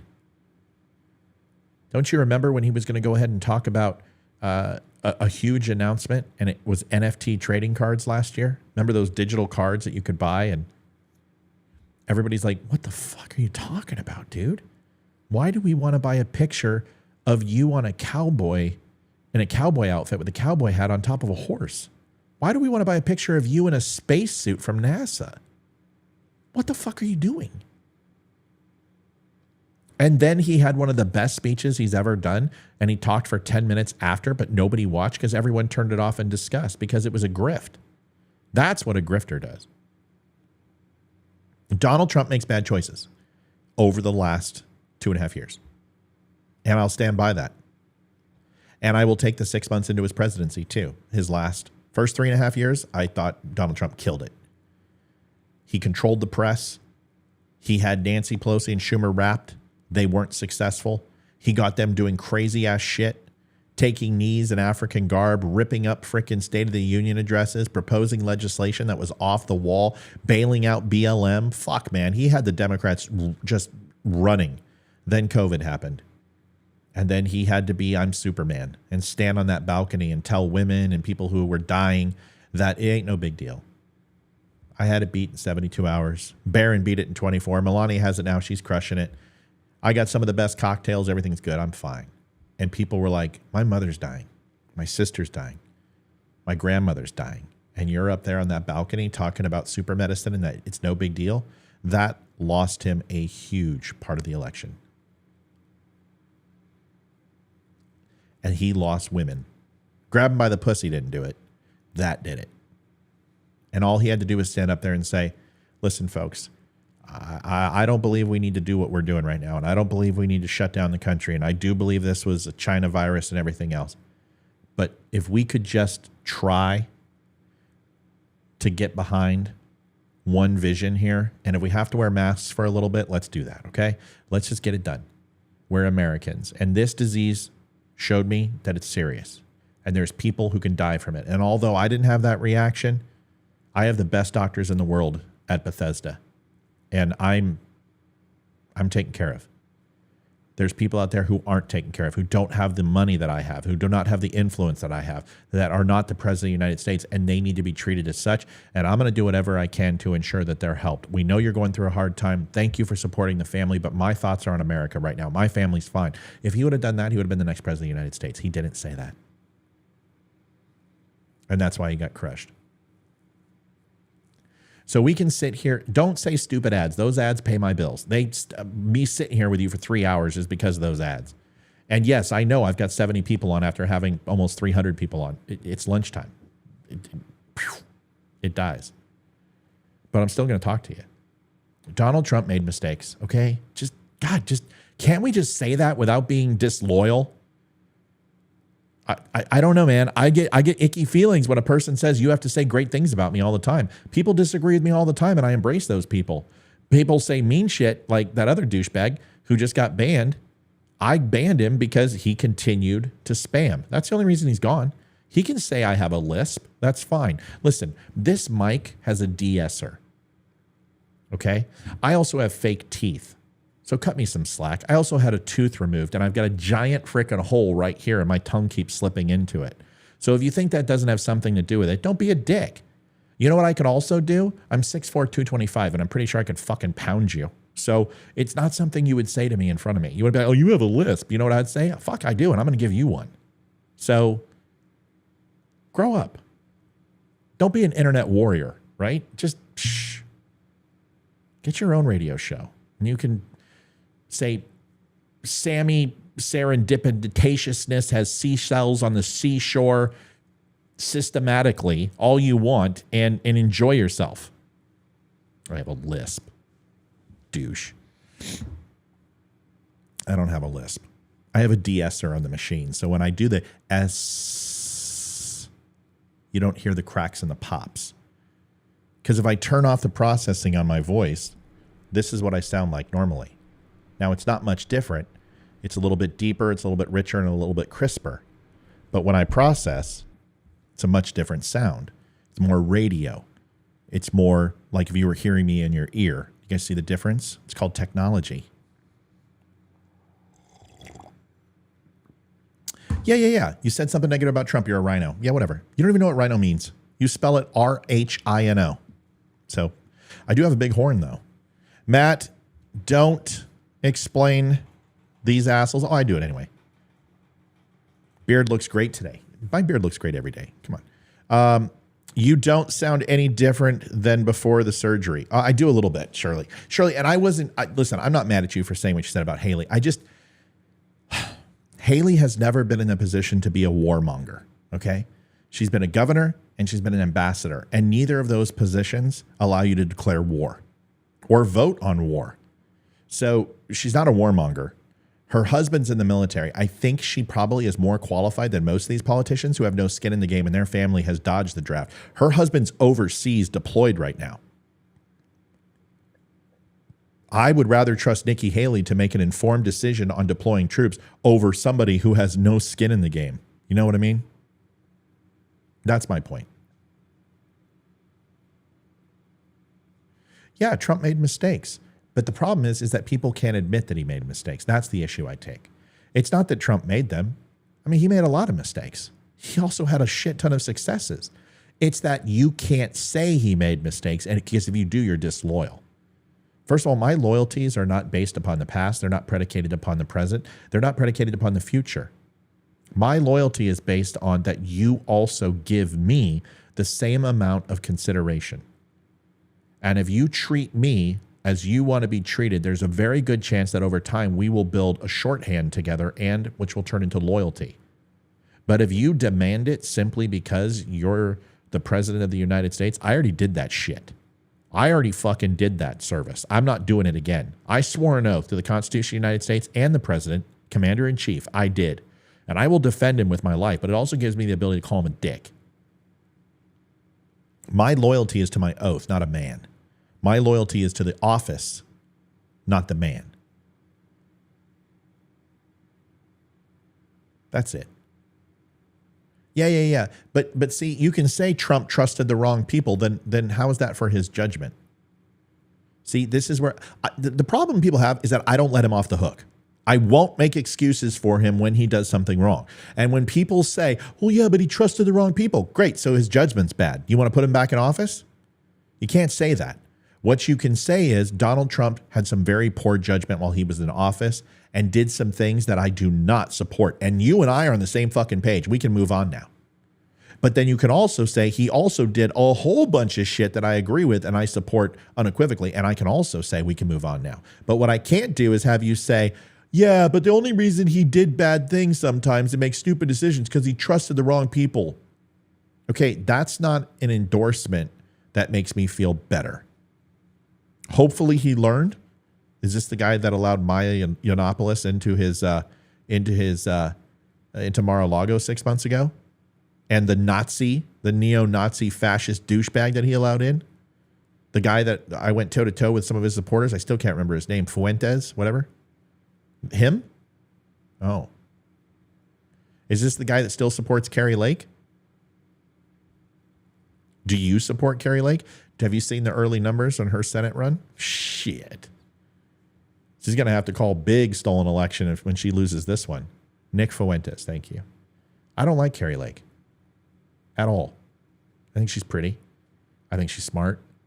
And I think she's a big fucking baby and needs to admit she lost to Hobbs. Fuck. How do you lose to Hobbs? Carrie Lake was over the top. She was calling the election stolen before it even happened. I'm sorry. You know what? I come from a sports mentality. When you lose, you do it graciously. But she was calling stolen election before for one vote was cast. This election's going to be stolen. She set it up. I told you she was going to lose. I did the numbers. Go back and watch my show for the 2022 primary night. I told you when Charlie Kirk was telling you, oh yeah, there's a big mail drop coming. I said, there is no, it doesn't matter what's on the drop. The numbers aren't there. She can't recover. She's down by 77,000 votes. There aren't enough votes pending for her to win. She's done. Charlie Kirk's like, no, some more they found some ballots. They found some fucking ballots. What? Hello? What is this? Is this 2020 or 2022? Carrie Lake is not. I don't know, man. Listen, conservatives love her. And everybody wants her on their show. I want her on the show so I can just say to her, Carrie Lake, you are one of the most charismatic, beautiful, intelligent, powerful women right now who is a devout Trump supporter.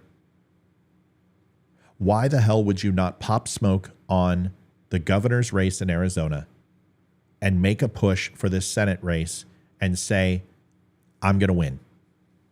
I learned some things in Arizona. I learned some things that distracted me from giving you my very best. This is what I'm going to do. I lost. And I lost bad. But I'm not going to let you down. And I truly believe I'm meant to do this. As much as I reported the news to you, as much as I care, I support Donald Trump. I'm getting off this election stuff. I lost. I'm moving on. And now I'm going to run for Senate. You know what?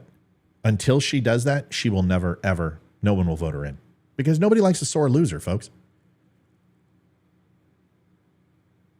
Nobody likes a sore loser. And you know what? I'm well aware that this isn't popular conversation. I'm well aware that people don't like to hear this stuff. And they go, oh, well, Matt's negative on the Republicans. Yes. Why aren't you? Do you guys really think Steve Scalise is the best choice for Speaker? Do you know what the vote was? Do any of you know in the closed door vote? I do. I know the numbers. Do you?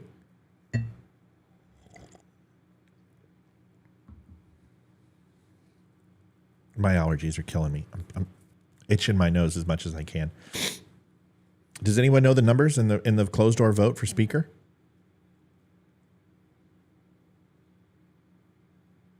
She is running for Senate. She's just not going to win. Do you guys know the numbers for the closed door Senate, right? The vote for Speaker? I do. I actually got a text from two people who were in the room. 113.99. It's close. Do you know what that means? It's a split vote. You're telling me that 14 votes decides who Speaker is? That's not a decision that's going to make it to the floor. It's not going to make it to the floor.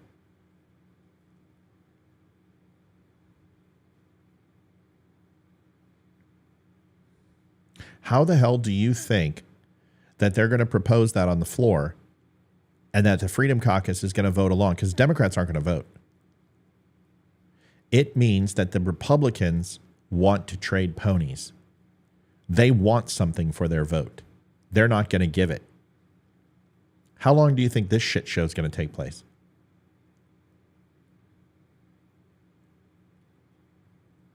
There is nothing wrong with Jim Jordan, Steve Scalise, Kari Lake,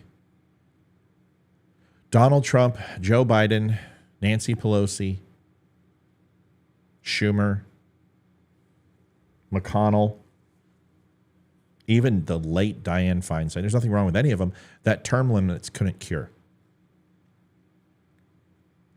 That term limits couldn't cure.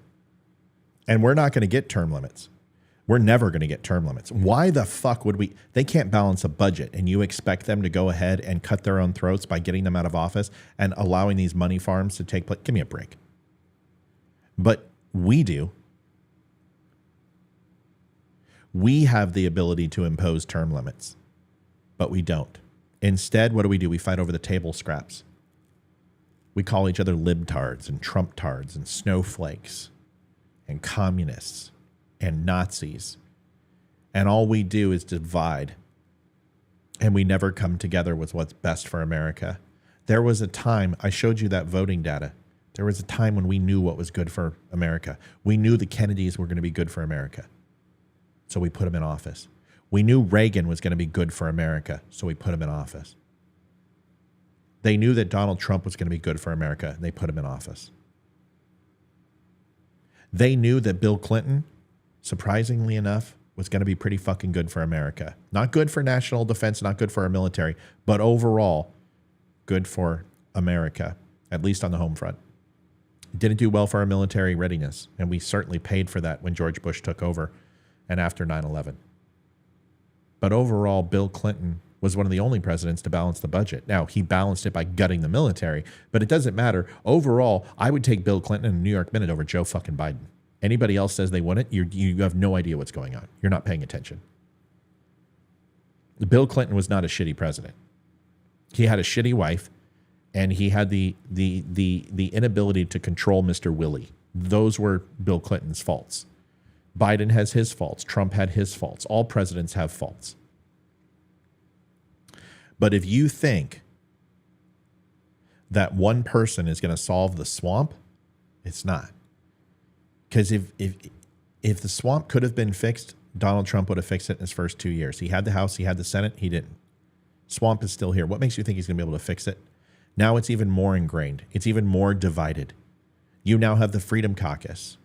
You now have the Squad and the progressive element of the party literally controlling both wings. The progressives, the socialists, control the Democratic Party, and the strong, hard right and the Freedom Caucus control the Republican Party. Do you expect that division to get any better when Trump's in? How is he going to stop it? Who's he going to try to stop? Is he going to go ahead and try to replace 200 some odd Republicans in the House? Is he going to try to go ahead and replace 40 some odd senators and then start fresh? How? How do you expect that to happen? Where's he going to get the candidates?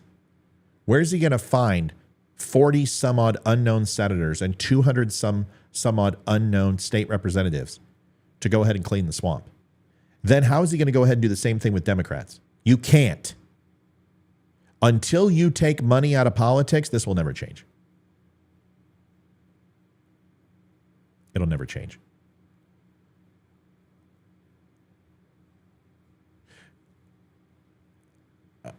It'll never change. And that's it. Unless the American people do it. The president doesn't have the power to change the House and the Senate. Doesn't. There's nothing he can do. The only people who can change the House and the Senate, it's you and me and the Christmas tree. We are the only ones that can do a mass change out of our current legislators.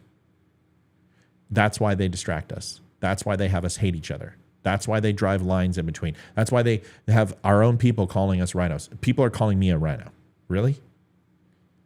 Fuck you. All you're doing is regurgitating your talking points because you're too myopic of a thinker and a surface level. There's nothing that I can't uncover from you off the bottom of my shoe or peeling back an onion to a singular layer. Everything that you think, I've already heard. You're boring. I'm not a rhino. I'm a realist.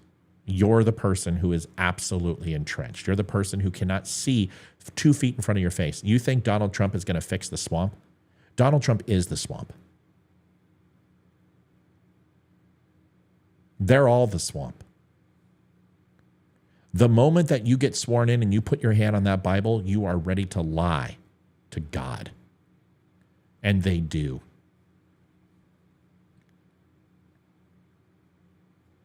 Every single one of them put their hand on that Bible and they've all lied to you. Every one of them. And just because it's good for you, sometimes, it doesn't make them evil men. But they are not God-fearing people up there. They are an institution. The presidency does not come with morals. It comes with what is the best decision for the collective and to ensure the survival of this country, and the individual is never considered. The majority is, and that is where we have a true democracy. And that is what failed the Greeks and failed the Romans. Because we can't change our course of action. In the end, the system is designed that when you have equal forces pushing against each other, to not work. That is the design of our government, our republic, is when equal forces are opposing each other, our government is supposed to come to a stall and no longer operate. And we have been there since 94, 95.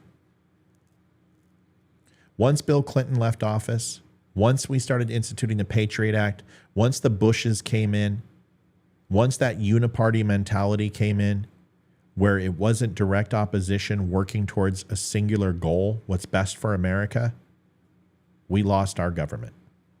And it has been stagnant ever since. And when they go ahead and they take money from one pile, instead of putting it in the bank, they put it into another pile. And they constantly trade ponies in power. And they shove omnibus bills that are packed full of pork to get their individual causes that don't help the collective people. The NEA is a pile of shit, and we've been wasting money on it since I was in high pants, and it does nothing for the American people. The public school systems are completely garbage. It is a failure. It's an abortion of a system. It does nothing. Its number one job, its modus operandi is to educate, and it doesn't do that. It castigates. It castigates aspersions on strength and individual success and meritocracy. It castigates uniformity and that equality is achievable, even though it's never been achieved ever in any situation. Otherwise, there wouldn't be the haves and the have-nots. There would simply be the haves or the nots. We're in a very dangerous place, and Donald Trump is not the only answer. We need something more than Donald Trump. We need you. I'm going to leave you with one parting thought, and it's one that screams in my head. And I want you to listen to me as more than you ever have in your life. The 76 plus 35 on Rumble, the 100 and some, far cry from where we were. I want you to listen to me before I go. And just hear me. If voting didn't work, if voting wasn't the catalyst for change, then they wouldn't be trying so hard to take it away from you and stop you from doing it.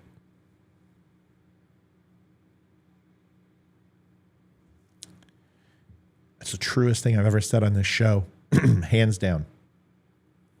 If voting wasn't the answer and it wasn't the catalyst for change, then they would not stop you from trying to do it. They wouldn't influence and try to distract you from doing it. You're just under the delusion and believe that it's only your party that needs to vote in order to make change, and that's the issue. The only way to enact universal change is for somebody to lead this party and stand up and say, I want you to vote for me for president. I'm going to run for one term. And then what I'm going to do is I'm going to sit down with the Republican and Democrat leaders of this country. And I'm going to sit down with the RNC and I'm going to sit down with the DNC. And they are going to propose each 10 pieces of legislation. And on day one, we're going to combine those pieces of legislation and we're going to sit down as a body and we're going to vote. And then we're going to go ahead and present them to you, the American people. And then you're all going to vote. And you're going to use your phones, you're going to use your iPads, you're going to use your web cameras, you're going to use your frickin' URLs, you're going to use your Apple TV, you're going to use your refrigerator that has an iPad built into it. And you're going to tell us what are the 10 most important pieces of legislation. And every single one of those lawmakers are going to sign it on the dotted line and propose those 10 individually on how to change the face of America. And if I don't do this, and that is the only thing I'm going to do for 4 years. Yes, I'm going to take care of the world. Yes, I'm going to make sure the border is secure and do all my duties. But that's my initiative. And if I don't do that, I am going to encourage you and I'm going to go ahead and I'm going to rally America to vote me out of office and every one of those people who did not do their job, regardless of their political motherfucking party. You do that, that's a president I want. And that ain't Donald Trump and that ain't Joe Biden. And until I see that guy, not one man can solve the problem. It's going to take you to do that without that person saying that to you. And how does that start? It starts with conversation, to stop worrying about the petty, to stop worrying about the myopic and start focusing on the bigger fucking problems. And the bigger problems are we have two opposing parties doing this to each other and nothing can get them to stop. They are of equal mass, equal size, equal inertia, and physics tells us that they will be immovable until another force pushes them apart. And the only person who can do that is you and your vote.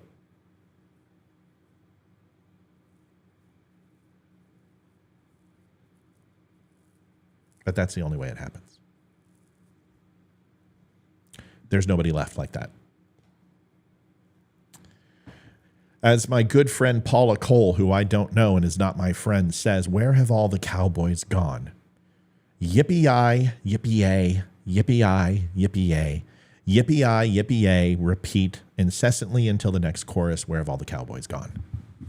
Folks, I'm going to go enjoy some video games. I'm going to enjoy my win for the Houston Astros, Colorado Buffaloes are playing tomorrow, and I hope we plant the Stanford trees. And Houston Astros are in the ALCS for the 7th year in a row. You can hate all you want. And the Dodgers, fuck you. New York Yankees, fuck you. You cheating bastards who got passes as the Astros got lambasted over the coals for doing the same thing that every Major League Baseball team did. That's fine. We'll continue to win while you guys go ahead and go play golf. Have a good night. Thanks for listening. For those I offended, you'll get over it, or you won't. Either I'll see you tomorrow or I won't, and I probably won't lose any sleep over it. Good night. Thanks for watching. Go over to The Dumb Show, thedumbshow.com. Pick up a shirt, a hat, some coffee, something like that. I'll see you guys tomorrow. Yippee, yippee, yay, yippee. I have that shirt. The Yippee Ki-Yay shirt. Folks, I don't think you guys visit my site enough. Real quick. I have got... Oh, come on.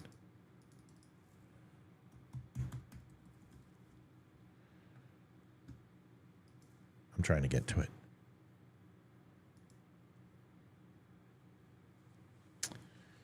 Let's see. Dumb Nation. Don't Unfriend Me Show. That's my meme. Why do people keep stealing my memes? Where did it go? Where did it go?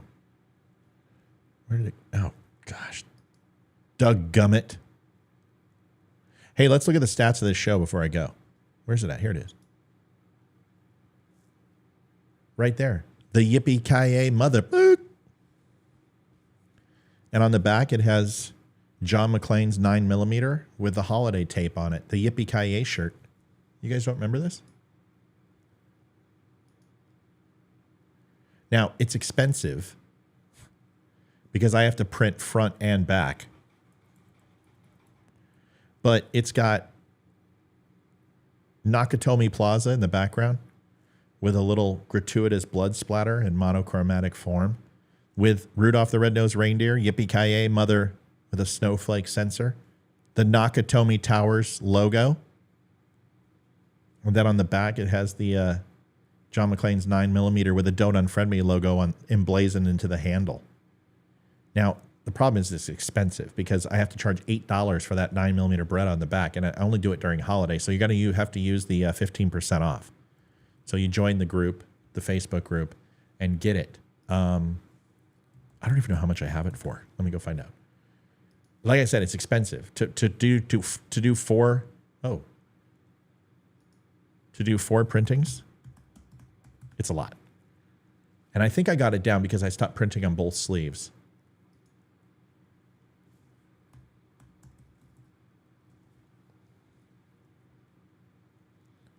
So the Yippee Ki-Yay shirt, it's not that bad. It's $31. That's not that bad. But I'm hardly making anything on it. But yeah, $31. It's available on thedumbshow.com. Go pick it up. All right, folks, that's it. God bless. Thanks for watching. Is Die Hard a Christmas movie? I've already done that show, Debbie. If you go to Facebook, I did the 120 reasons why Die Hard is a Christmas movie. And yes, Die Hard is a Christmas movie in all senses of the word, from chronological standpoint, from a celebratory standpoint, from a musical standpoint, from dialogue in the movie standpoint, from visuals and design and overall message. Everything is a Christmas movie. And if you would like for me to explain to you why Hans Gruber and John McClane and Shirley MacLaine and the Nakatomi Plaza and Officer Powell all symbolize the gift of giving and taking, and why giving is always better, I'll be happy to do that. But yes, most assuredly, it is a Christmas movie. Look out, Matt. They will get you on the copyrights. No, they won't. They can't. Nope. I don't steal. Everything's my design. That's the cool thing. Everything, even Nakatomi Plaza, is not Nakatomi Plaza. It's another building. But see, I'm really smart about that. I always make sure that I don't cross over into the copyright. All right, guys. See you tomorrow. I'm going to go enjoy my time off. Thanks for watching the Don't Unfriend Me show. Love you guys. Hey, appreciate you watching. Thanks for everything. I don't have any nuts straight. I'm leaving. I'm going to enjoy my night off. I'll see you tomorrow with a new recorded show, and then we'll be live. Good night.